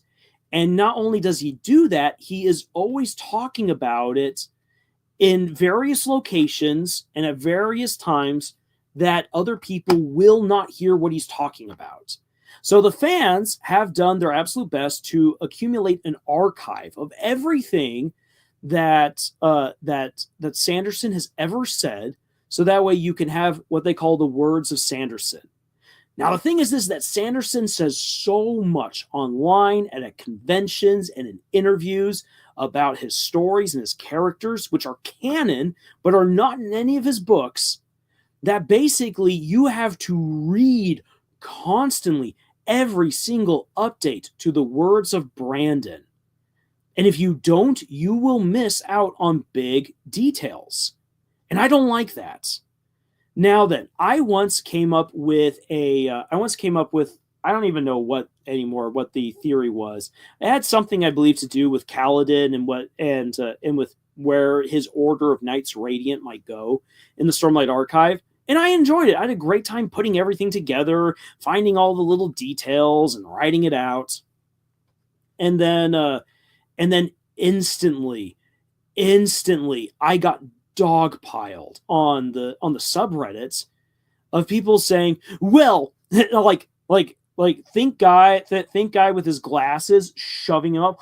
Well, you clearly didn't listen to words of Brandon, where he clearly said, and the other person's like, well, you clearly weren't listening to words of Brandon. What? Well, where he said this. There was this time where Brandon said this in Chicago, which clearly says that this order will be doing this. Are you really a fan? I'm like, oh my gosh, like, guys, if you just want to say that my theory is incorrect, you guys can just say the theory is incorrect. You don't need to say, you don't know what you're talking about. Or, you know what you could do? You could have engaged them with my theory and say, that's an interesting theory right there. Now, what if I brought up this? And then bring it up and then say, if you want to know more, look at this words of Brandon. That's all you got to do. Don't tear into people for their theories. Don't say that they're stupid. Don't say that they're not fans because they don't know what you know. And that happened. And the thing is this, is that the theorizing for the Stormlight Archive, for instance, nearly died online because of all the words of Brandon, all the people who tore into other people's theories. Because like, well, look at what I know that you don't know. Oh, it was so rough. So coming into Omega, it's a theory about Molly Stars that explains that the titular Deltarune is a device made by Gaster that connects us to the world of Deltarune in order for us to potentially change the game's future. Oh, okay, interesting. So that's the device theory. And you know what? I could see that. I think that's cool, and that's an interesting idea. That would be very meta, and that's a neat idea. I'd like to see more about that. So thank you for sharing that, Adam Omega. Dude, that's the theory, man. Now, Fire says, oh yeah, why know about the device theory? Deltarune was a story with an absolute bad end. Gaster wants that to change. He watched it happen over and over for way too long. He connects us to the world. We would be the loop breaker. And I've actually, and I've thought about that myself, independent of this theory. I'm like, what if Gaster? Because I mean, Gaster tends to get treated as more of a villain, and that maybe he does deserve that that particular category or categorization because of just the ways that he has a very creepy lab. Let's just be honest, and the things that he was looking into, kind of a little eerie. But maybe, yeah, he sees what is happening within the world of Deltarune and is all like, yeah, no. But what if we could change it? Because I mean, that is a big thing that Gaster is into, is how determination, how will can alter power, can change the world. And if Deltarune is a world that is fated to have a particular ending, it would be very interesting to see how that ending could be challenged by the willpower and the determination of the player. How to do that? Bring the player into the game and completely connect them with Chris. And then not only connect us with Chris and that we're controlling their movements and playing the game, but that we get to become friends. We become friends as players with Susie, with Ralsei, with Lancer, with everyone else, with Birdley and Noelle. And we then come to realize how much of a personality Chris truly has. And then we begin to, and like the funny thing is this, that almost no one really talks about Chris and the player being friends. It's more like, how do we as the player not destroy Chris in the process of playing this game? That's kind of the bit. That's the big conversation right there. So let's see here. Shade says, the first fallen human is not a good person, but is not a bad person, a child. When I get revenge from humanity who hurt him after that corrupt by the man who speak in hands, encourage you to watch the fallen human analysis talking about Chara. Okay, all right. Thank you for recommending that, Shade. Respect people's different opinion about things is normal, just like I give somebody about something, but I'm not hating them. Yeah, again, respect. And there's always a way that you can respectfully disagree with someone, but still also be very firm in your beliefs. Oh, listen, brother. Lord of the Rings is annoying. I will respectfully ignore that. Fi says, whoa, they're a bit of a headcanon inserted with the man who speaks in hands corrupts Chara detail. Potentially. And again, there's a lot of things with Gaster that we don't fully know. Well, and that's again, as I was trying to say earlier, there's so much that we don't know about Chara that's left ambiguous and vague, and that's purposeful. Because if we knew more about Chara early on, it would be very easy to blame them for everything bad that happens in the game. But remember, it's a game that's looking at how we as the player interact with this world. Undertale is a reflection of you. And that's one of the reasons why the pacifist ending for Undertale is so beautiful, is because you earned it through your actions and through your determination and through the relationships that you built up with these characters, which is why so many fans became so attached to these characters and why they could be so in love with the romance between Alphys and Undyne, or why they could feel so sad and sorry for Asgore and his situation, or why you would absolutely love Sans and Papyrus. It's because of the journey that you go with these characters through the game. So that's to me, that's really the beauty of Undertale, is that because it's really you playing, it's you who makes those choices. It's you who develops those relationships. And Toby Fox is a brilliant writer for that. All right, so that's how I handle shippers and murder drones. I hate it so much, but I'm never hostile or disrespectful towards people that like it. Exactly. Don't be disrespectful, and it's amazing what kind of good that can do. So now then, constructive criticism. So coming back to what people have said, for instance, about Liam, where it's just like, hey, the pacing is awful. There's a way of communicating that to Liam where you can say, Liam, that was a great show. I would love to have gotten more. And I think one of the ways we could have gotten more is if you had slowed things down. Liam, can you explain why you only went with 8 episodes? Because that was really fast. And I feel like we were missing things.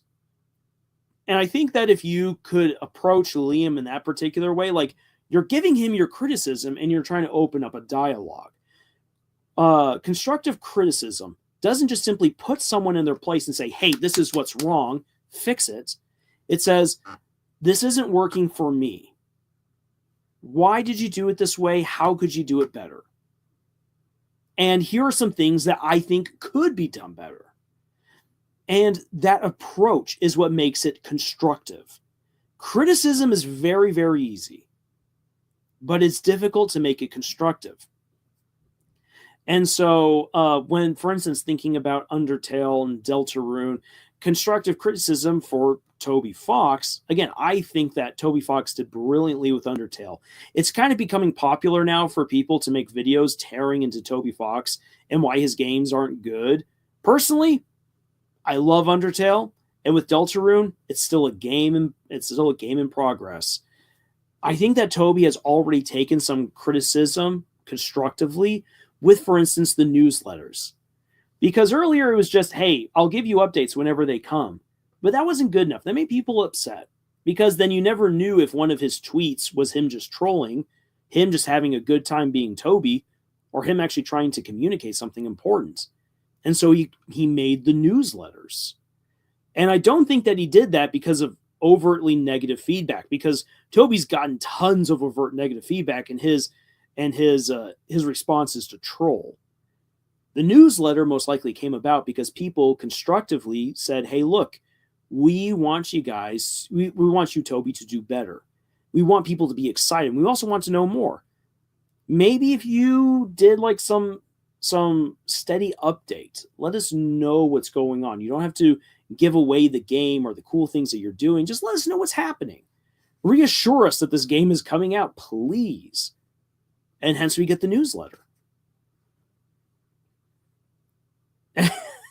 Shade's taking me to task. Flowey's papyrus, actually. He disguised himself and called you research yourself. You don't believe me.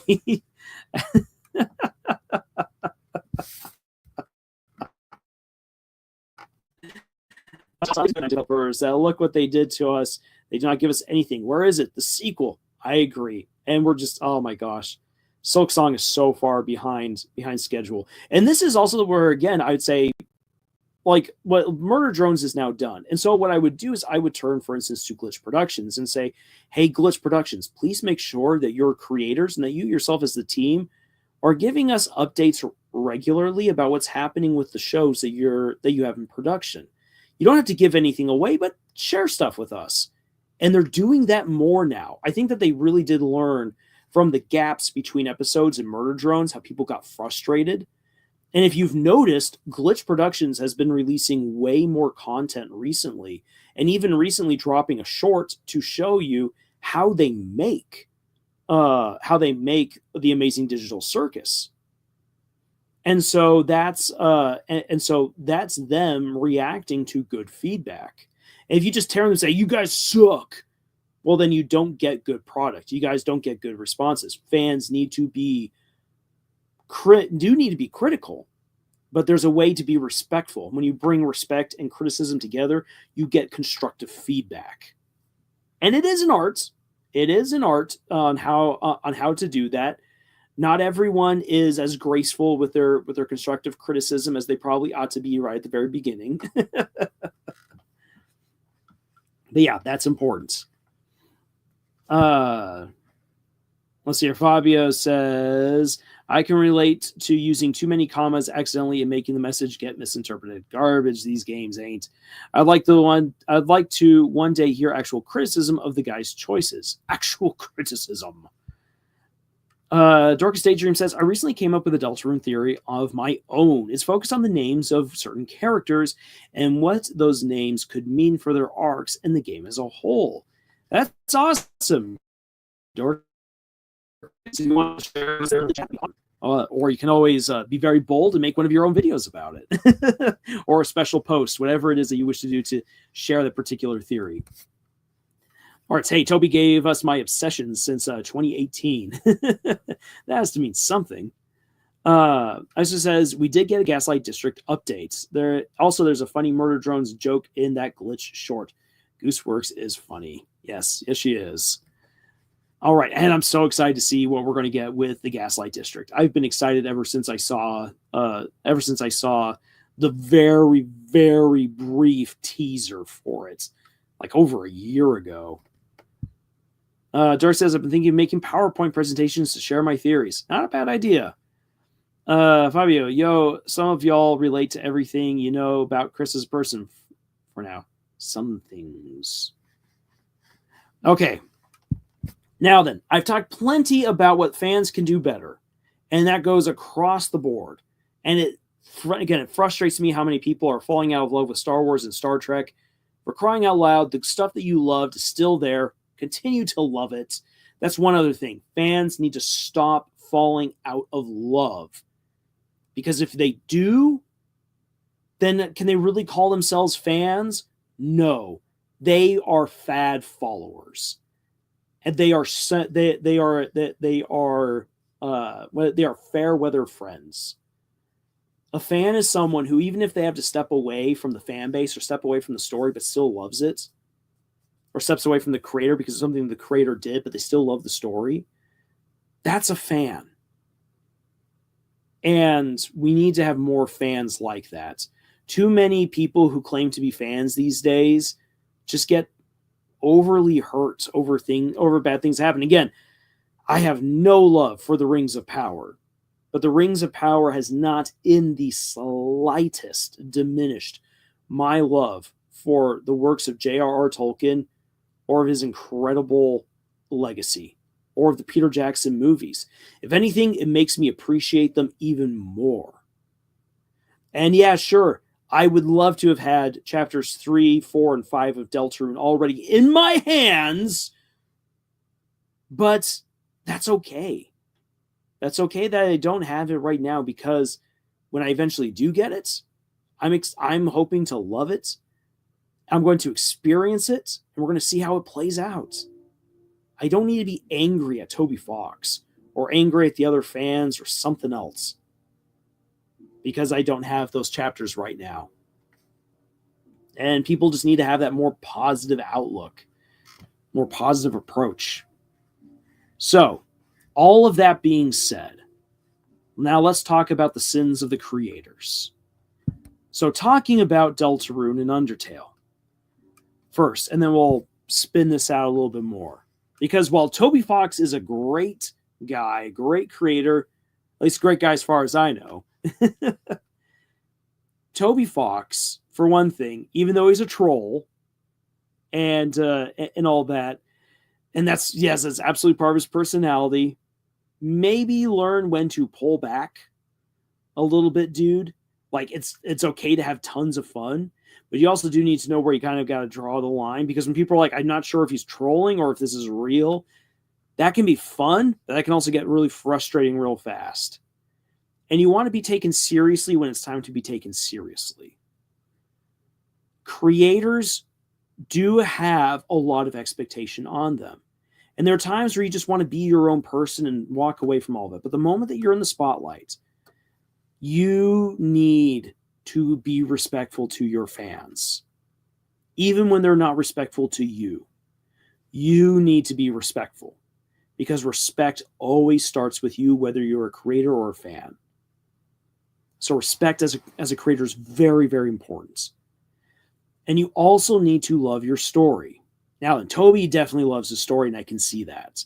There's so many creators who don't, who are just in it for the money, or who are in it for the fame, who are in it to satisfy some other strange need, which, I mean, okay, that's you, but you have to love your story and you have to love your fans. And so that's one thing that Toby does love his story, and I think he really does love his fans, but his trollishness definitely can be a stumbling block at times.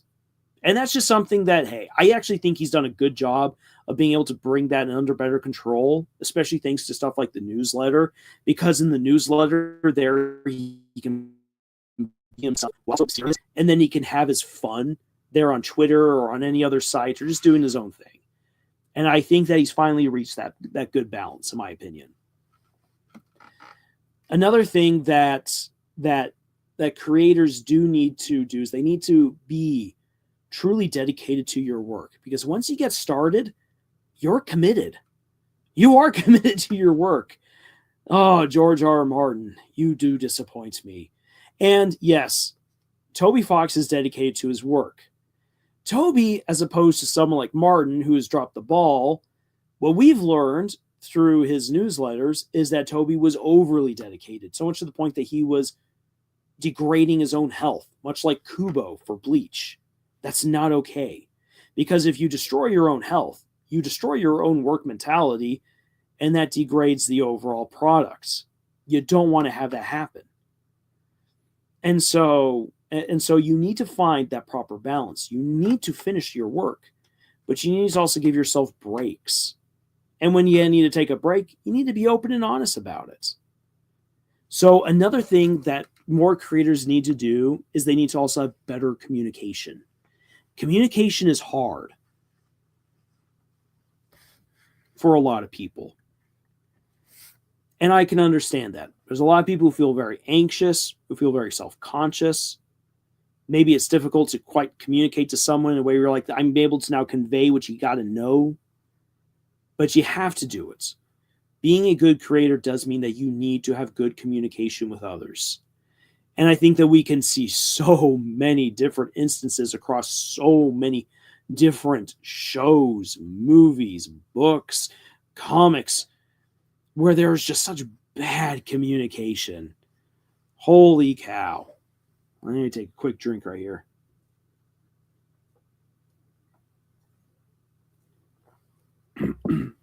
And when you then combine bad communication with a lack of respect for the fans or a lack of respect for your story, oh boy, that is when you get The Last Jedi. Because Rian Johnson clearly was more interested in just doing whatever he wanted to do and really didn't care about the story or the characters. He was actively antagonizing the fans before the movie was even released, and even more so after the movie. Yeah, not okay. Not okay at all. So learning to have good communication, combine that with respect, being truly dedicated to your work, but not overworking yourself. Don't get in your own way. Once you're in the spotlight, you're in the spotlight. Say, too many creators think that once they've made it, that once they've gotten like so much money or so many accolades, so many fans, that they can just kind of do whatever they want. But that's not the way that it actually works. No, you don't have a free pass just because people like your story or like your game or like your art. No, you don't get a free pass because of that. And too many creators believe that that's the way that it works. And no, it doesn't. And again, that definitely comes back to the whole deal of respect. You got to respect your story, respect your fans, and respect yourself. Hannah says, I need to learn to be positive. Well, Hannah, if I may be so bold as to suggest anything, and this goes for anyone, and this also kind of goes for myself as far as being positive goes, unplug yourself every now and then from social media and from just it all. Take a chance to just kind of have some time to yourself and detox a little bit. That already helps out a whole lot. And after that, find things to be grateful for. That when people talk about having like a gratitude journal, that is a big deal. And that definitely can help out a whole lot. Say, be thankful for things. When you're thankful for things, it's surprising what that actually does for you mentally and spiritually. So, like for instance, when you're doing that, it also helps you to realize just how good you might have it. For one thing, if you're not grateful for toilet paper, oh boy. You can be grateful for the great stories that you like, for some of the good people in your life, again, for toilet paper, air conditioning, modern technology, the fact that we are not dealing with the Black Plague, all these things that you can find to be grateful for increase your positivity.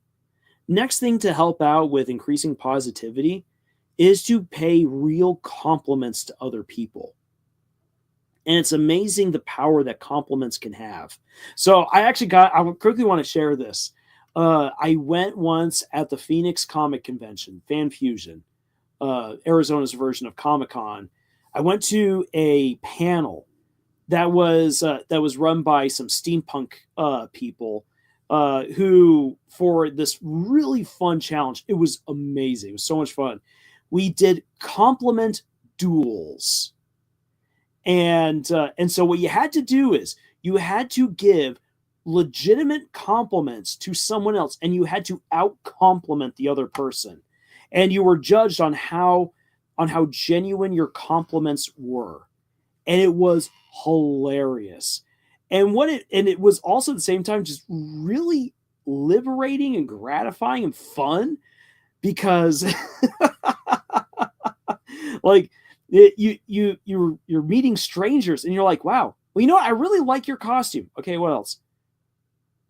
You have beautiful eyes. And next thing you know, you're just flirting with strangers, and you're like, no, actually, like, this is really great. Or it's like, wow, you have like, your singing voice is amazing. Your knowledge of steampunk is incredible. And stuff like that. When you actually pay genuine compliments to someone else, it just makes you happy. It makes them happy. And then you begin all that positive energy just begins feeding off of each other. And so unplugging yourself from social media from time to time, keeping a list of things that you're grateful for, and giving real compliments to other people, all of those things just does amazing work for increasing your own positivity. So I would try that out, Hannah. And for anyone else who's looking to be more positive, it's a great way to start. And it's simple, which makes things, well, you don't have to go on some amazing quest. You can do that from your own seat, or better, actually in front of real people. Does Ryan Johnson equal Lancer? Oh no, Lancer is way more wholesome.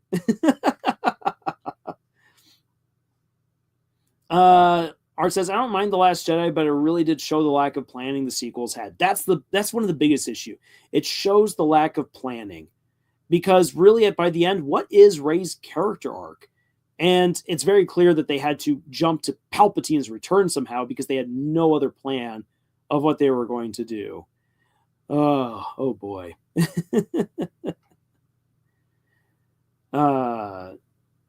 Sirfai says, Iconic depends on how everything goes to make me meet them in that world, I think. But yeah, from what we know, talking is very likely. But then my brain gets going on what would make them respond.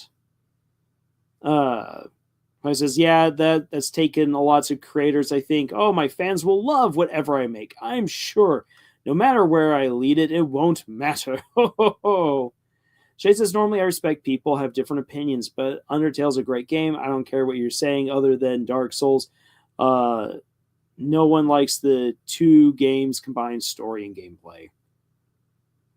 Hannah, I need to gain artistic integrity so that won't make the same mistake like other bad creators that lack artistic integrity.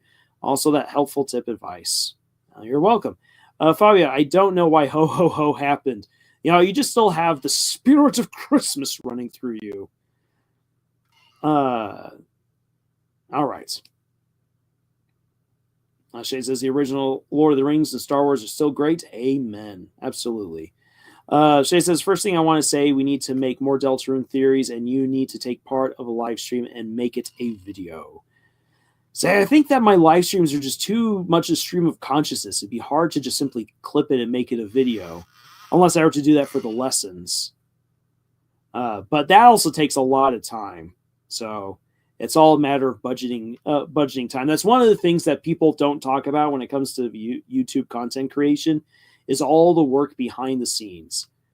And so like if you want to, like, for instance, do more with live streams, for instance, like what WW Pro has got going for him over at his channel, it's important to note that guy's got a team of people that allow him to just do his live streams constantly, and then other people then edit those clips out for him. That guy has not been editing his own videos now for like 2 years. So not since the very beginning of his channel. And that's definitely freed him on up. When you're like me and you don't have the money to hire other people to do all the editing for you, then yeah, you got to do it yourself. It eats up a lot of time. But at the same time, I really do enjoy editing my own videos. I have a lot of fun with that. Finally, I just want to randomly say I still want the Woody theory to happen, because all right. Now then, another thing that, as far as like a sin of the creator goes, and this is coming back to Brandon Sanderson, revealing too much information. Here's the thing: the stories need to speak for themselves. Say with Deltarune and with Undertale, like, sure, Toby Fox could come in and provide so much more information and context, but he wants you to play through his games, learn everything you can, and then interact with yourselves, talk about amongst yourselves. He doesn't need to provide all the answers. And also, like, for instance, J.R.R. Tolkien, with all of the stuff that fans were throwing his way, who wanted to know all these different details about Middle Earth, he's like, okay, then, I've read your guys' questions. I will answer some of them. And that's what led to the appendices at the end of The Return of the King. But otherwise, he's all like, I'm not going to answer every question. I've got so much more I want to do with my life. With Brandon Sanderson's life is simply writing, which is great for him. The problem is he just keeps on telling way too much. And it gets so frustrating if you're not hanging on every word of his, that then you feel like you're completely left out of the loop. Let the stories speak for themselves. As creators, our job should be to make the best thing possible. And if we can do that, it will speak for itself. It will do what is necessary. So, as a creator, don't overshare. I know it's so difficult. Believe you me, because I've been there. There have been things I've wanted to share about some of my stories for so long, but I know I just shouldn't. I shouldn't share these things until I can write those stories and write them to the best of my ability. Let the stories speak for themselves, and then share what I want to tell everyone else about. Because otherwise it ruins the experience. Now then, Art says, you could make a 5-hour theory about how Lancer is the knight, and how it's the truth no matter what. Plus, Newbert is great. That is the one great truth across all of Deltarune. Newbert is great. Shade says, and George Martin drives me crazy, brother. Just let me someday finish it. Come on, man. Also, don't forget the Knight Deltarune theory. A lot of people angry if you send this person as the knight and the other person. Oh, I know. I've been having a good time with that. Like bringing up how Miss Gerson could be the knight. Which actually got some good feedback, and I was actually very happy to see the respectful responses from most people for that video, which was fun. Arts, to be serious, I did like your more recent video discussing various theories. I wouldn't mind seeing another take on that. Well, thank you. If I were Toby going to make his own thing, but love Pusta Blue Pete and VB animations. Jade, why are you attacking the fans? Is this your money? Do you not love money? Go to nature, play with cats or dogs. A bunch of people will help you get healthier and turn your mental health back to 100%. Anthony says, exactly, as a writer, it's very important to not give out false promises. Exactly. Fabio says, I'd say Toby doesn't overshare in his games as good as he does about his own real life. Shade says, guys, you have toilet paper. We do not use them. You don't use in your country. Okay. Well, you know what? I love me some toilet paper. Anthony says, especially when you say A will happen, but instead B happens. Exactly. Yes. So coming back to what Anthony's saying right there, like oversharing. When you say this will happen, but then it doesn't. Oh boy. Like so for instance, let's see here. When it comes to the writing of my own stories, if I had overshared with people way back in the day for one of my books about like this will happen. There was one character who I intended to kill, and it ends up being I'm like, wait a second, no, I can't actually kill this character. They're way too important for things that need to happen later on. And they started taking on a life of their own. If I told people, no, don't worry, this character will die, then when that character doesn't die by the appointed time, because things have changed behind the scenes from me writing, then people would either be really excited or get really upset because, hey, I told them something that wouldn't have happened. Or that didn't happen, but I said would happen. And that's also the same, especially for when you're talking about relationships. You say, hey, these characters are going to get together, but then you don't actually fulfill that. I'm looking at you, Christopher Paolini. Then you get really upset people because they're crying out loud. Even if sure, Eragon and Arya might not have been the best couple, he told you in the first book that they were going to get together. The fact that they don't by the end of the series is supremely frustrating. And on top of that, he had to go back and re-edit his first book after publication to remove the fact that he was going to get them together so that way he didn't have to be beholden to putting them into a couple at the end of the series. That's annoying.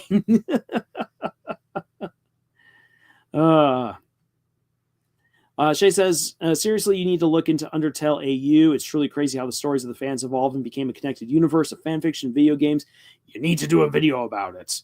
I know that there's a whole lot going on, and I just got to say this. This is another thing that creators need to do. Creators need to let the fans be creative. One of the things that absolutely is flabbergasting to me is that Amic Affrey, the creator of the Dragon Riders of Pern, not only did she not like when people did fan art of her stories, but she even has it dedicated in her will, her estate, using profits from her books. They hunt down people who make fan art of her books that they do not approve of and demand that those people take it down.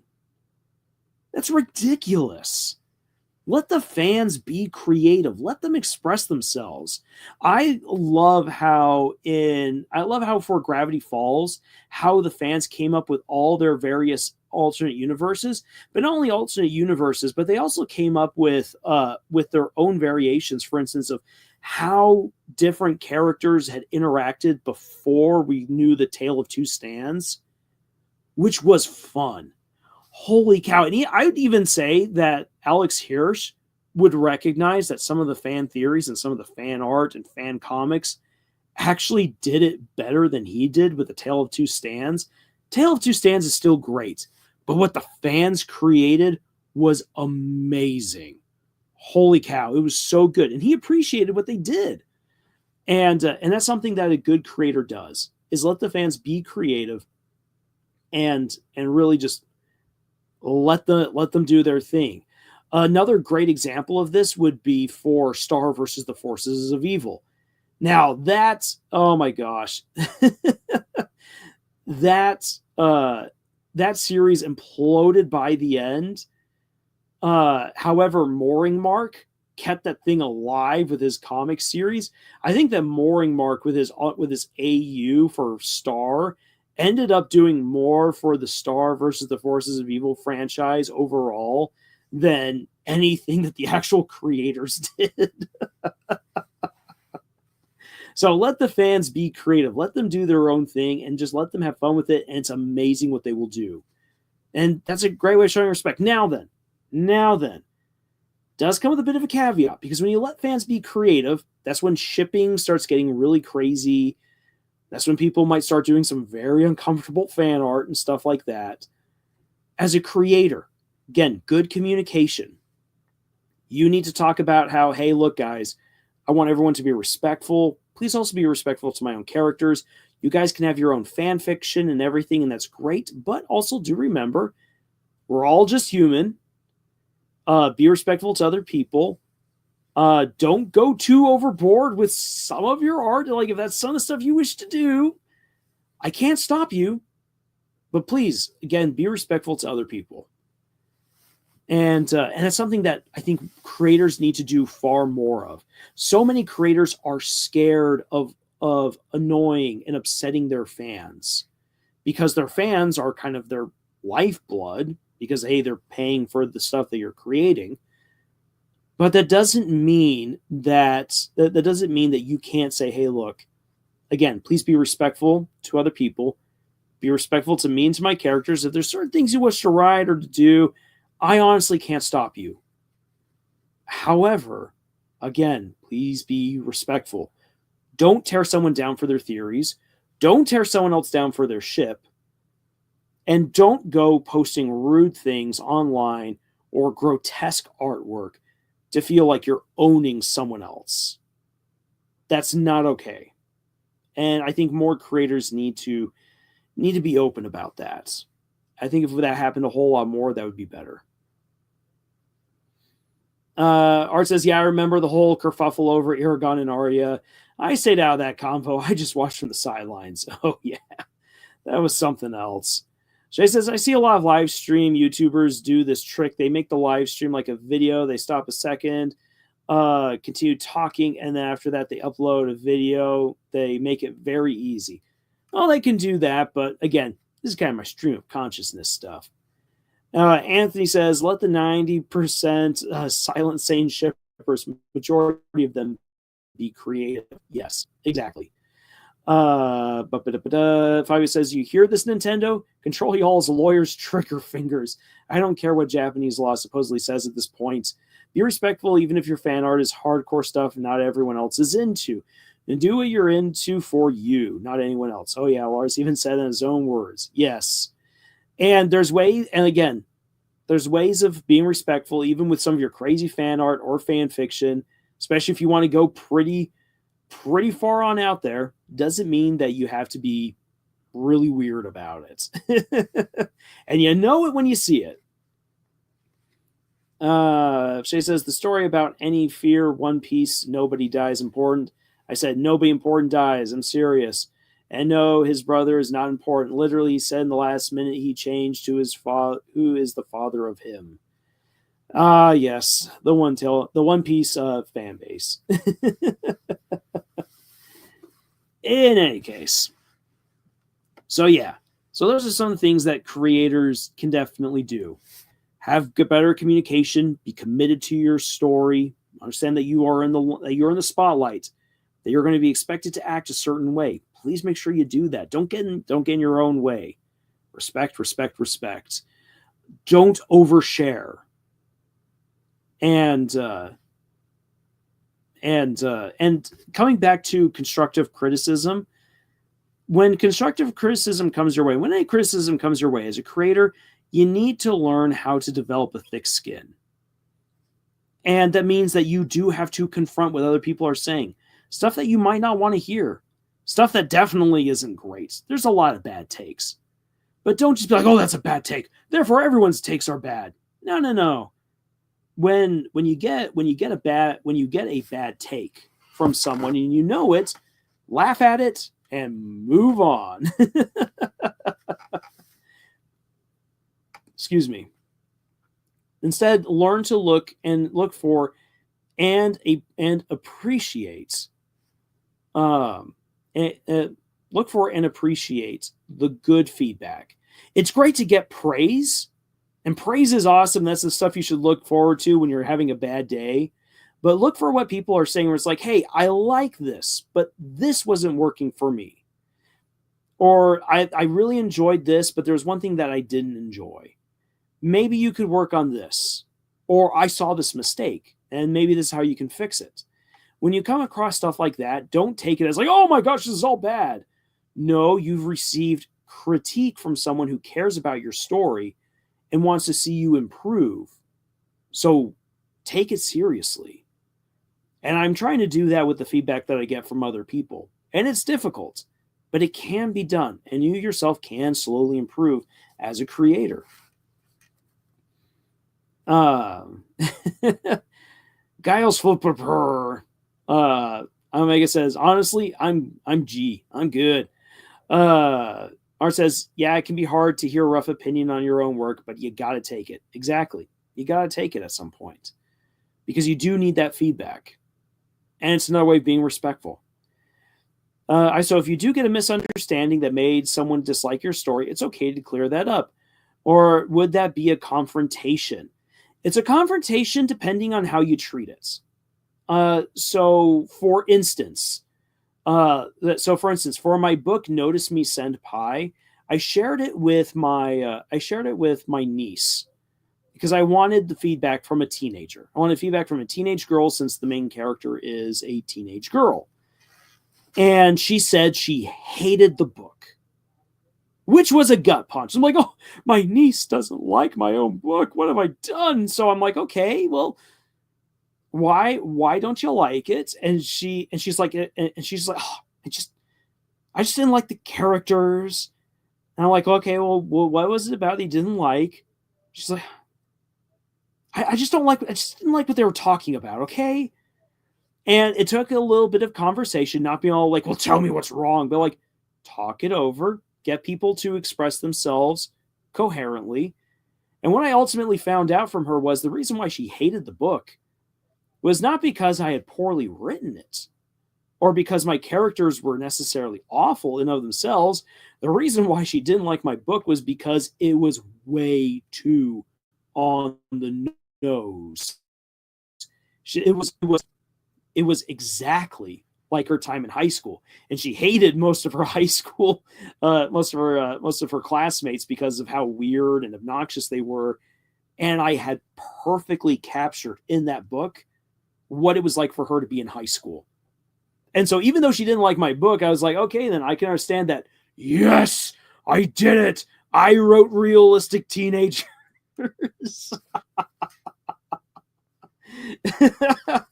And here's the thing I've come to learn is that people who are not in high school love Notice Me Senpai because they can look back at it and laugh and like, yep, that's exactly how it was. For people who are right now in high school, they're like, oh no, because it's too on the nose. It's too exact. So I mean that's where if someone has a misunderstanding and dislikes your story, you just have to learn how to have a conversation. And again, you can make it confrontational by being upset with them and pushing them. If you want to have a good dialogue, you have to say, okay, well, what didn't work for you? What are the things you didn't like? And tell me why. And then just be open and receptive. If they make it confrontational, it'll be them being all like, well, that they're being confrontational when they start making it personal about like how you suck. And then it's when you're like, okay, yep, I don't need to pay attention to you anymore. Or when you start talking with them, you can also find out if someone hasn't read your book. Because when you're like, okay, because when they say something that they didn't like, if it has absolutely nothing to do with your story, then you know they didn't read your story. Or if you're like, okay, then, well, I did try to address that at another point in my story. Like, let's say they're like, well, I didn't like where the main character was. There was something about it, blah, blah, blah, that I didn't identify with. And you can say, okay, well, I did do this later on in the story. And if they're like, but still, then you're like, maybe you didn't read it. And maybe the story wasn't necessarily for you. And if that's the case, that's okay. And so, again, just having that respectful conversation. You can learn a lot about what worked for someone and what didn't, and how you can learn from that by just simply having a good conversation. Yet today, let's see here, popping on up here. So, Fire says, hello, I'd like to speak to G. It's the wrong number. Song. We're very, very sorry that we got it wrong. Shade says, and if people do not know, Toho Project influence Undertale and Toby Fox has Toho OC. I did not know that. I'm Omega. Honestly, I plan on doing magazine-style scans of the various characters of my story to tease the various forms of the main cast. Awesome. Then Shay says, then another game franchise influencer, Undertale Shin Megami Tensei. I don't know that one. Fabio, realistic teenager, successfully written. I probably hate it the way your niece did too. Yep. Again, I that's what I've come to learn. People who are in high school are like, oh my gosh, I don't like this book. People out of high school are like, yes. This is perfect. This is exactly right. Guys, remember the first fantasy author hated allegory? Well, he wasn't the first fantasy author, but he's the granddaddy of fantasy because he basically codified what fantasy is. But yes, he didn't like allegory. That'd be Tolkien. Anthony says, it's like that with me with sports, manga, and anime. Back when I was a teenager, I used to hate it, but now that I'm 30, I love it. So I get your point, Lars. And spelling the word Undertale wrong led to some horrific moments if you look it up. Oh, I don't want to. I'll take your word for it. All right, so I read a comment on Reddit once about a book that I liked. It was about how he hated the main character for a trait that served as a character development later in the book. So yeah, it's best to not take those comments seriously. Exactly. You will know if someone's been reading it if they haven't. And if you can tell that someone hasn't really read your book, then no, don't worry about it. Anthony, it's like with Persona. I hated it when I was in high school, but as an adult, I love it. So it says Steven Universe and Undertale are connected, not just for the cancer theory. I'm talking about the time and stole a song from Steven Universe. I'm stronger than you. See on YouTube views, 82 million. That was a very popular song for a while. All right, so we've gone on now for a little over 2 hours talking about this, talking about what things that have driven us away from fandom, things that have drawn us to fandom, the sins of the fans, the sins of the creators. And honestly, what this all comes back around to is this. You need to know how to be a good fan in order to really support the stuff that you like. And being a good fan also helps you to know what you want to encourage as a creator. Because those of us who are creators, who are, again, creating our own stories, our own comics, our own shows, whatever it is, then, sorry, mind blank right here. Whatever it is that we're creating, obviously a lot of us are like, hey, like we actually want to make a living out of doing this fun thing. And you want to know what kind of community you want to foster, what you want to encourage. Because as the creator, you have a large role in that. And so it's very important for you to know how good, proper fans should act. So that way you can help to encourage that. And as a creator, you need to do the best that you can by your story, by yourself, and by your fans. It's a very difficult balance to strike. Like, it make it sound easy, but once you start putting into practice, there's so many things that happen. And there's just those days where you just want to check out. And you know what? When that happens, then just check out. The people know. The people who need to know, like, hey, not today. I appreciate it all, but I just need a little bit of time to myself, and I'm going to come back later on, and it's going to be great. But just not today. And then when it is today and you're feeling great, you got to be that positive, creative person. It can be exhausting. It eats up time that you want to spend elsewhere. But once you've got people that you need to take care of, fans, employees, other people on your creative team, oh boy, you have to be there. And it's one of the reasons why I think a lot of creatives get to a certain point and then just kind of like bottom out. It's not because, I didn't get the success I was hoping for, but sometimes success ends up destroying people because they're just not prepared for how to handle it. So yeah, knowing these things already ahead of time can really, really help out. Now, then the last thing, this was brought up earlier and finally getting around to it 2 hours later, media literacy. Let's just have a quick chat about that before we wrap up tonight. Taking a good drink right here. Media literacy. Media literacy originally was in reference to understanding what is real news, what is fake news, what's a scam, what isn't. However, it's grown since then, especially as we've come to realize more and more how people are not reading as much as they once did. People are not writing as much as they once did. And people are not paying attention to stories like they once did. All of these things do have their own toll on an individual and on and coming on over to something like murder drones. Murder drones suffered, at least in the fan base, from a lack of understanding. Liam Vickers knew horror. For anyone who marked that we were looking at cosmic horror, Lovecraftian horror in a funny way, in a funny light, then you can really appreciate and enjoy Murder Drones for what it is.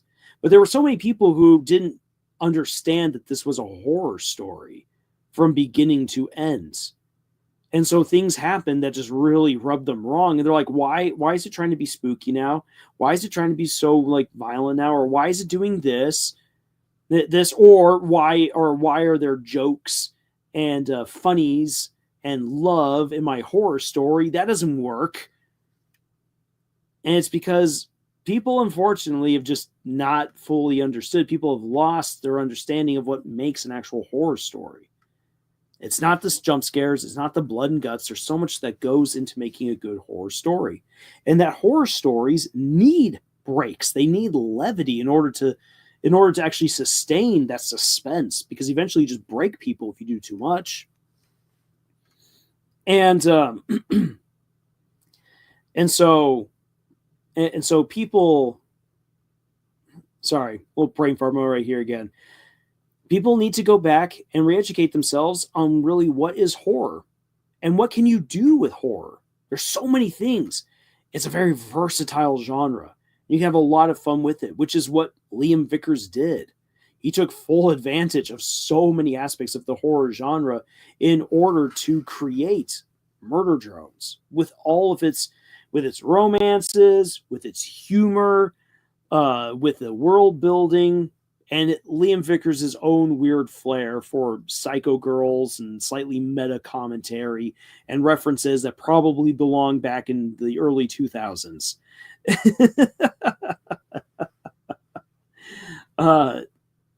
Again, it comes down to, or say, when people didn't fully understand what was going on or appreciate it, it came down in many ways to people just not understanding what could be done with a horror story.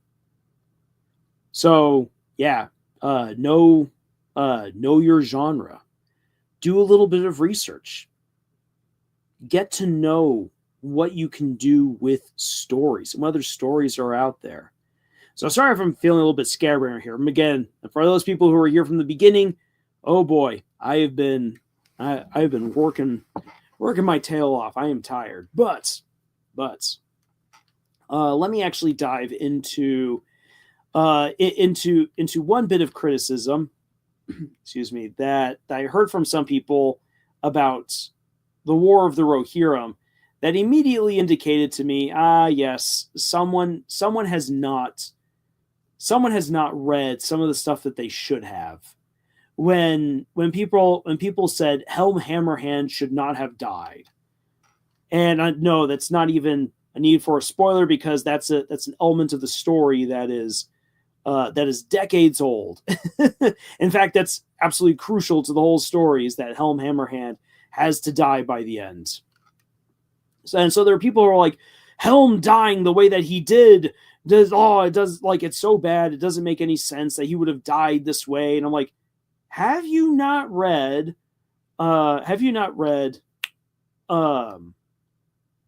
oh my gosh, now why am I blanking? It's because I'm tired. So we'll definitely be ending this here soon. Oh crud, why am I Beowulf? There it is. And ask people, have you not read Beowulf?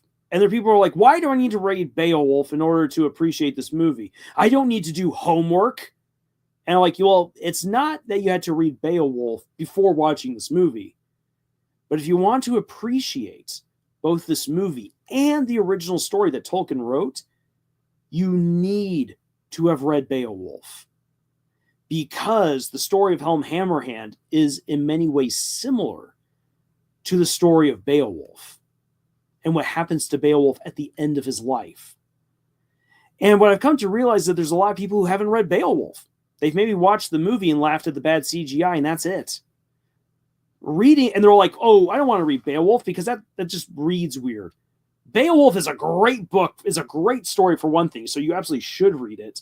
But understanding Beowulf actually helps you to better understand the things that Tolkien plays around with, or even other really old school fantasy writers, because they're drawing on epic poetry from hundreds of years ago to inspire them. And then also and then looking into, again, Murder Drones. If you really want to appreciate what Murder Drones has done, you need to read or watch cosmic horror. You have to get to know what that is. And sure, you don't need to love Lovecraft because that guy was something else, but get to know his stories, and that helps you better understand Lovecraftian and cosmic horror stories. And then you can appreciate what these creators like Liam Vickers has done. And even the same for The Amazing Digital Circus. Now, The Amazing Digital Circus deals with existential horror in its own unique way. And if you want to better understand existential horror, you have to read something like I have no mouth and I have to scream. Like, you want to have a look into that and read that, or read other stories that deal with existential crises, existential horrors. And that will help you to better understand what The Amazing Digital Circus is doing. And so then not only do you better understand something that you are enjoying or claim to enjoy, but now you've expanded your repertoire of information and you've read some amazing stories. Brings up a good point. For a good adaptation of Beowulf, I recommend The 13th Warrior. Yeah, that's a good recommendation. And so getting to embrace other stories helps us to better understand what's going on. Actually, here's another great example. There's and I recommend it. I'm going to put it right here in the chat for anyone to go look it up. Easy A. It's a great movie. It absolutely is. Now then, if you actually want to truly enjoy Easy A, you need to have read The Scarlet Letter. And The Scarlet Letter is a story that I think more people need to read because it is great. It is great about like dealing with hypocrisy, dealing with prejudice, and with people like sticking up for their beliefs, or even sticking up for owning up to their own negative choices. And like, that's something that I think more people could probably learn to deal with. Like, yeah, if you made a mistake, don't be like the preacher and try to hide it until it's too late. You kind of got to be more like Hester and be like, okay, yeah, I screwed up. So what? I'm going to take my lumps and you guys can't stop me. And it's all like, ooh, there we go. That's a good story. Yeah, Scarlet Letter is definitely good. You read The Scarlet Letter and then you watch Easy A, and Easy A it clicks, and it's such a good movie.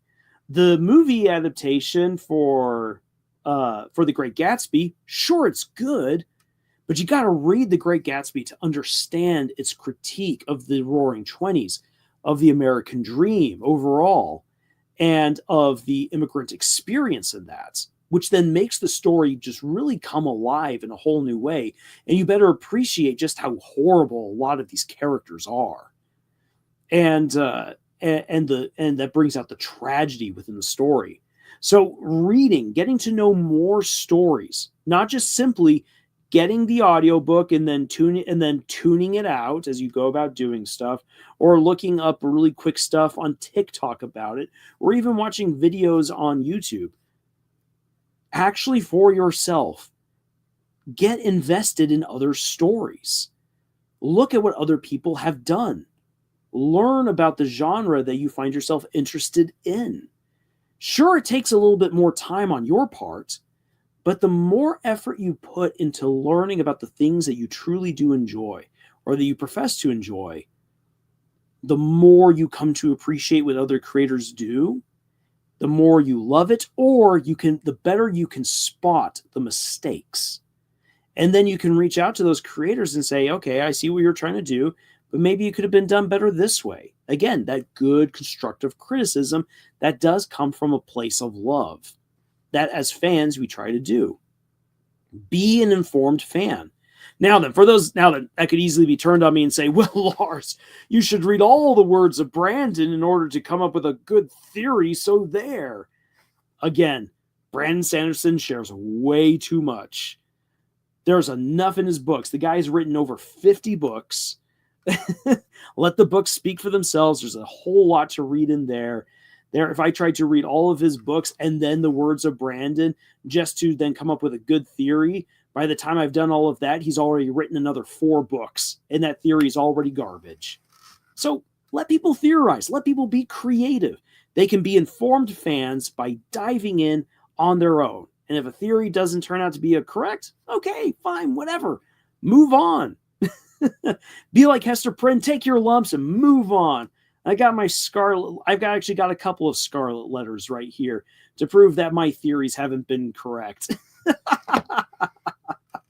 Maybe Matt, Pat, and I should hang out and sew scarlet tees into our clothes to be like, yes, I made theories that didn't come true, and you have to wear it loud and proud. You can't hide it. Oh boy, now we're just going off on weird, crazy little tangents right here. So let me quickly read up on a couple of things you guys have said right here, and then we'll start closing out the night. Art's building tension gradually until it comes to a head, coming back to the whole horror aspect. Man, people forgot how much all these elements have appeared in horror, romance, everything. Yeah. Let's see here. Short horror stories do not need a break. Yeah. Well, that's because they're short stories. But short horror stories are a completely different animal all their own. Hannah says, I love that Murder Drone subverts horror tropes and cliches. It does to some of them, which is really fun. We need the slice room to be 5 hours. Come on. Or the live stream, I guess. We need the live stream to be for 5 hours. Come on. Nope, not doing that again. At least not tonight.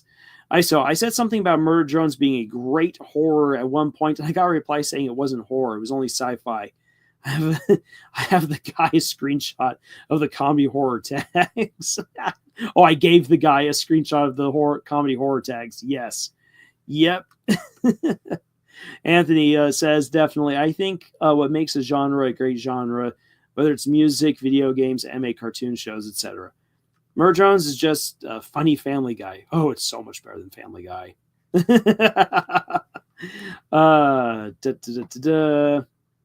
Yeah. Let's see here. Fabio said, I've personally experienced reading things that are just letters on paper or on a screen, and it can be awesome.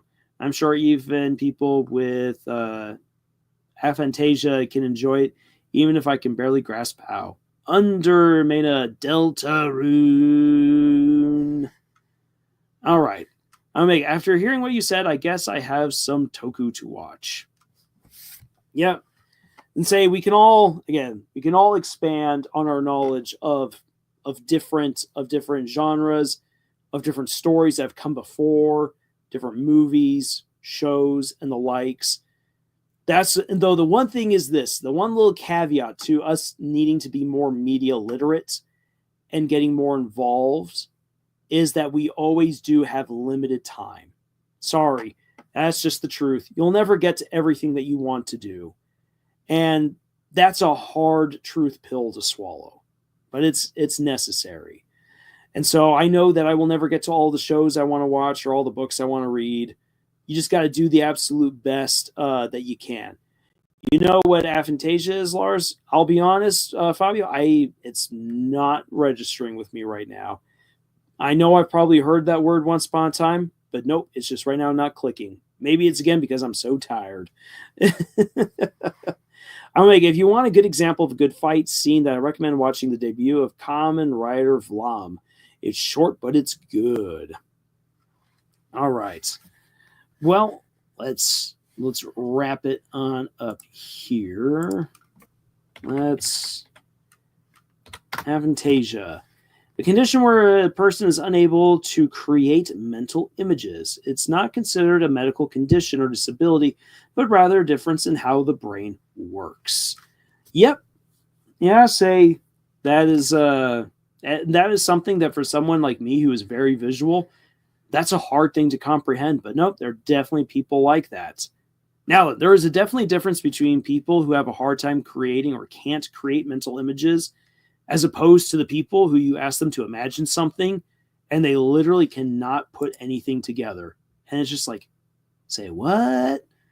Read more books, watch more stuff, engage more in the world, and your creativity shall begin to flow. I guess the last thing I can say on this is that there's too many people out there who have when, especially when younger, cast aside their ability to imagine because they felt it was too childish, because they felt that they would be teased for it, or they thought that to not be creative is to be a grown-up, and so many people just want to grow up these days and make the big bucks. But no, you need your imagination. Imagination is a refuge for the mind. It's a great release. It's healthy. It's important. It's a part of who we are. So don't give up on your imagination. Embrace it. However it is that manifests itself. Now then, there's always being healthy, which comes down to being respectful, respecting yourself. But that's its own long-winded thing. All right. I've pontificated enough here for tonight. I need to give myself a rest and also get back to doing some writing. And no, I have not forgotten Deltarune or Undertale at all. It's fun to bring this on up. And yes, I am eventually going to get around to talking about the whole Birdly scene that we were introduced to in the latest newsletter, because I think that'll be a lot of fun to talk about from a writer's perspective. Who Birdly might be talking to and what that might entail for the game going forward. So, wait a second. I can't quit now. I can't quit just yet. I did promise y'all that I would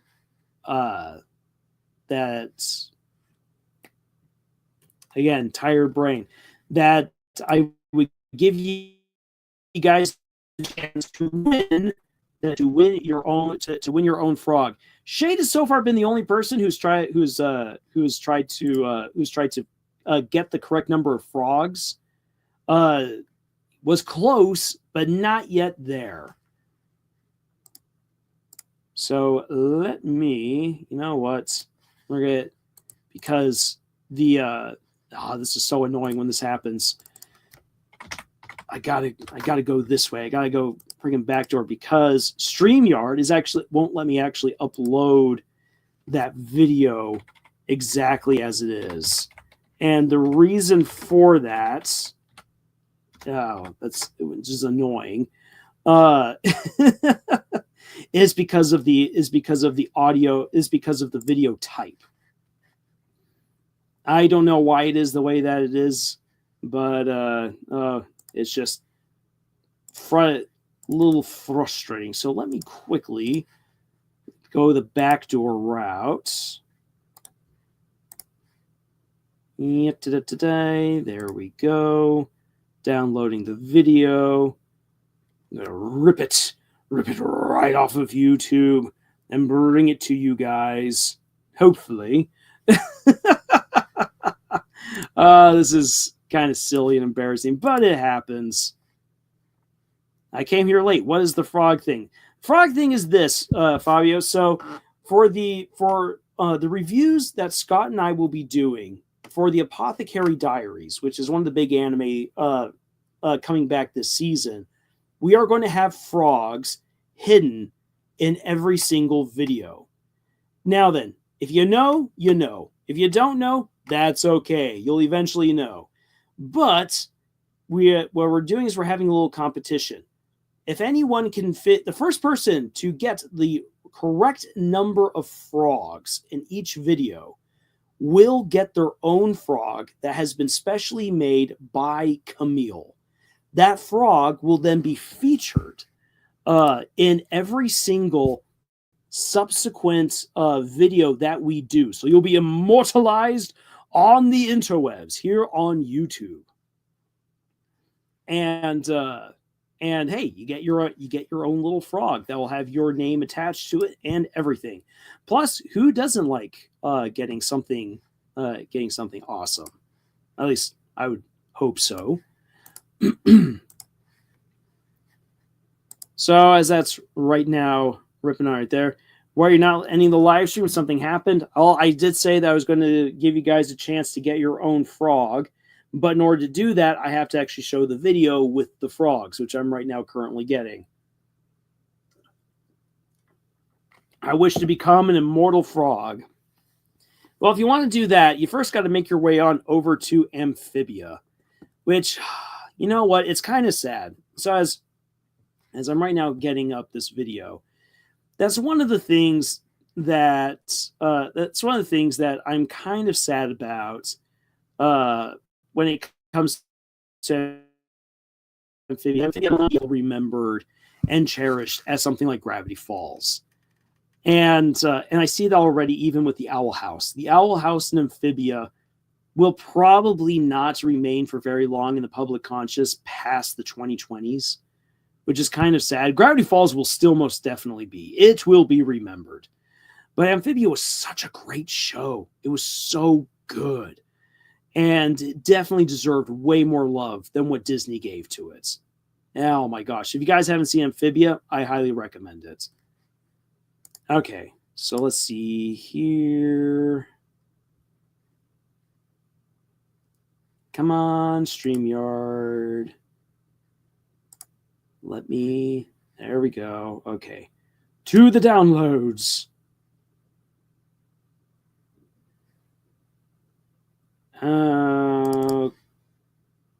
The Carrie Diary. Here we go. I'm going to mute myself right there so I can talk over myself. So here's the video. So I'm going to play it up to a certain point, and here's what you guys got to do. You guys have to find the correct number of frogs here in this video. And as I'm showing this, I might as well then explain the Apothecary Diaries to you guys, and hopefully you will then come along for the ride. Because even if you don't get the frog this time around, you can still have the chance to get your own frog throughout the season, because there's going to be a full 24 episodes. That means there's a grand total of 25 frogs, thanks to this video, up for grabs that anyone can get. And so with 9 people here, hey, between you guys can try to get yourselves a nice frog. And all of the frogs, both realistic and cartoon, count. So you got to make sure you're paying attention for these frogs. Now then, for those of you who don't know about the Apothecary Diaries, allow me to introduce you.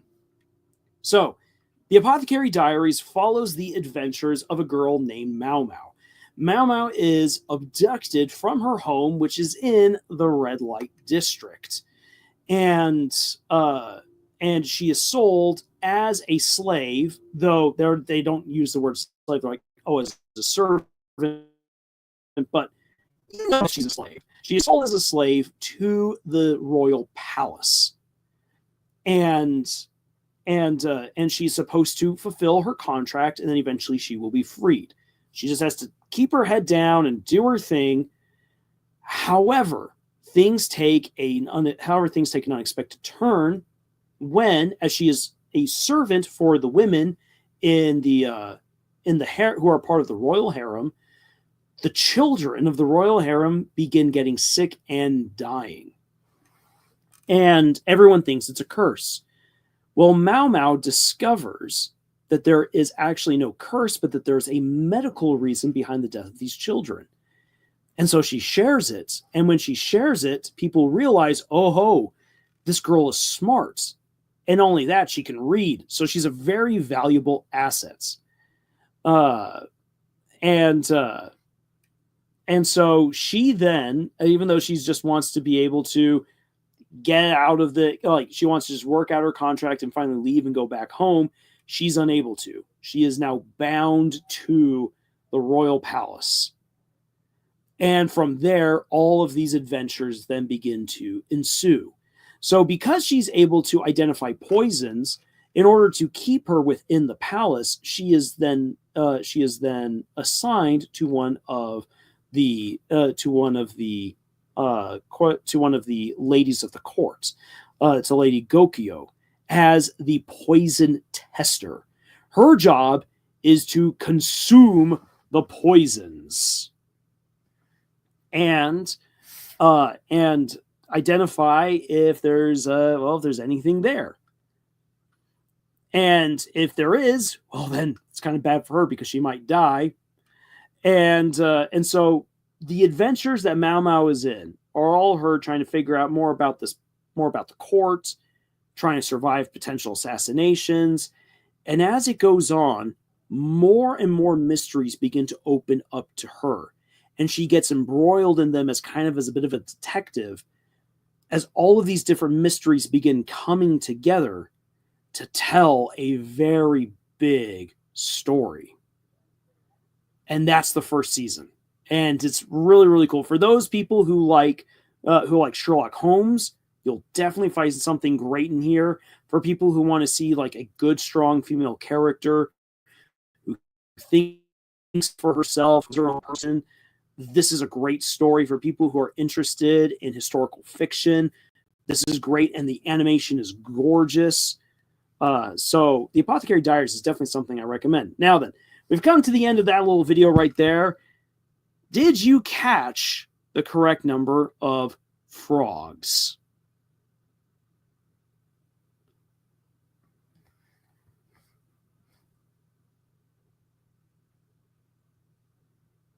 Yes. So Shade's got it. Shade has got the correct number of frogs. Well, actually, no. No, that's actually, no, sorry. Going back through the list right there, I'm Omega got it. Wait. Or did I miss something?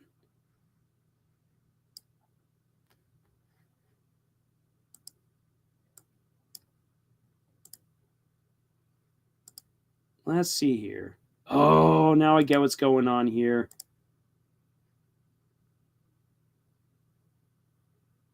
Okay. So something bad happened there in the ripping process. Got it. Okay. So let's go back through this because something weird happened. So people have already put in their frog counts. Well, this is a little embarrassing, but hey, embarrassment's some of the stuff that you guys are here for. So let's see if we all get all of our little froggies. No, Marcy doesn't count as a frog, even though she's got her own little frog Sona. Oh my gosh, the words that come out of my mouth. Frog Sona. And no, Gingy doesn't count as a frog.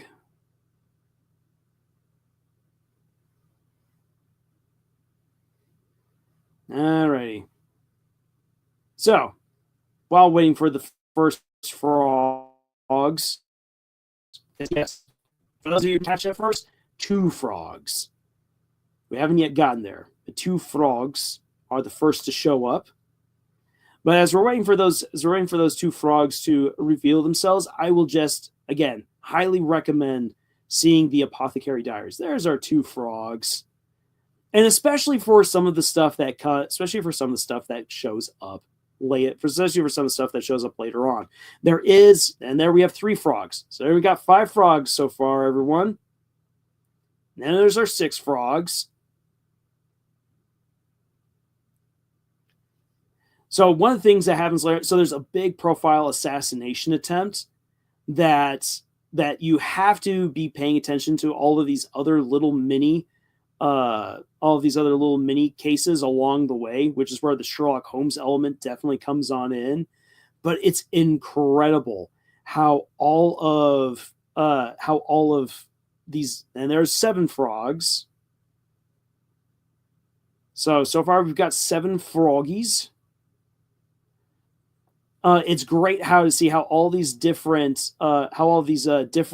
investigations, different murder attempts, different mysteries all come together to actually tell a very strong, little scary story of a big assassination attempt, which opens up even yet more mysteries. And from what I've been told by people who know a little bit more about the story going into season 2 builds on that massive assassination attempt and how Mau Mau played a role in that and who was actually being targeted and why. And so that's one of the reasons why I'm really excited for season 2. If you guys have access to something like Crunchyroll, you can easily binge season 1 and get all of the background information to then dive into season 2, or you can just follow us along for or you can just follow Scott and I along for each episode. Well, Fabio, yeah, it's kind of the point. In the original thing, it's all about figuring them out for yourself. I was counting them just to double check because I was like, wait a second, did I get something wrong right there? I'm Omega is correct. 7 frogs. So I'm Omega for anyone who goes back and watches through the whole video, since this was a little bit wonky right here, you'll actually find a different number of frogs. But for what we got right here, because for whatever reason it didn't rip out the whole thing, we only got 7 frogs. So that means for you, I'm Omega, you were the first person to get the correct number. So I'm Omega, you will be getting your very own frog. And you shall be forever immortalized here on the internet with your frog. I will have that posted for you very soon. You will have that little froggy. It will be in the community tab. It will be specifically yours. And throughout all the videos that we do, everyone will know it is your frog. Handcrafted specifically by Camille. So, congratulations. Everyone, give a round of applause for I'm Omega. And if any of you else wishes to have your very own frog from Camille, make sure that you're paying attention to the videos that Scott and I will do for each episode of the Apothecary Diaries Season 2. There will be new chances for everyone to get their own frog. I'm Omega, since you now have a frog, you won't be able to compete again for a frog. Sorry. But hey, you won. You're our first winner. You get a froggy. Everyone else who wishes to get their own frog, you just got to watch. I know it's a little bit devious on my part, getting you guys to watch more of the videos. Though I will promise this. I will not have you watch until the very end of each video to get the correct number of frogs. I will stop at a certain point because I know that not everyone is interested in listening to 2 guys rant for 25 to 35 minutes about anime. Maybe you might find it interesting at first, or maybe you just really want that frog. So I've given you guys here on the live stream a little bit of a clue to cue on into. All right, so with that being said, with I'm Omega's victory and the little frog, I will now finally end the live stream. Thank you guys so much for being here tonight, for all of your comments, for your insights, for bringing up stuff about murder drones, Pokemon, Digimon, Sonic, to lots of different details about Deltarune, Undertale, and again, for you guys being respectful here in the chat, for your interactions with each other. You all have been great. So thank you so much for all of that. And with that being said, have a fantastic night, morning, day, afternoon, wherever you are at. And until the next video, y'all, tschüss.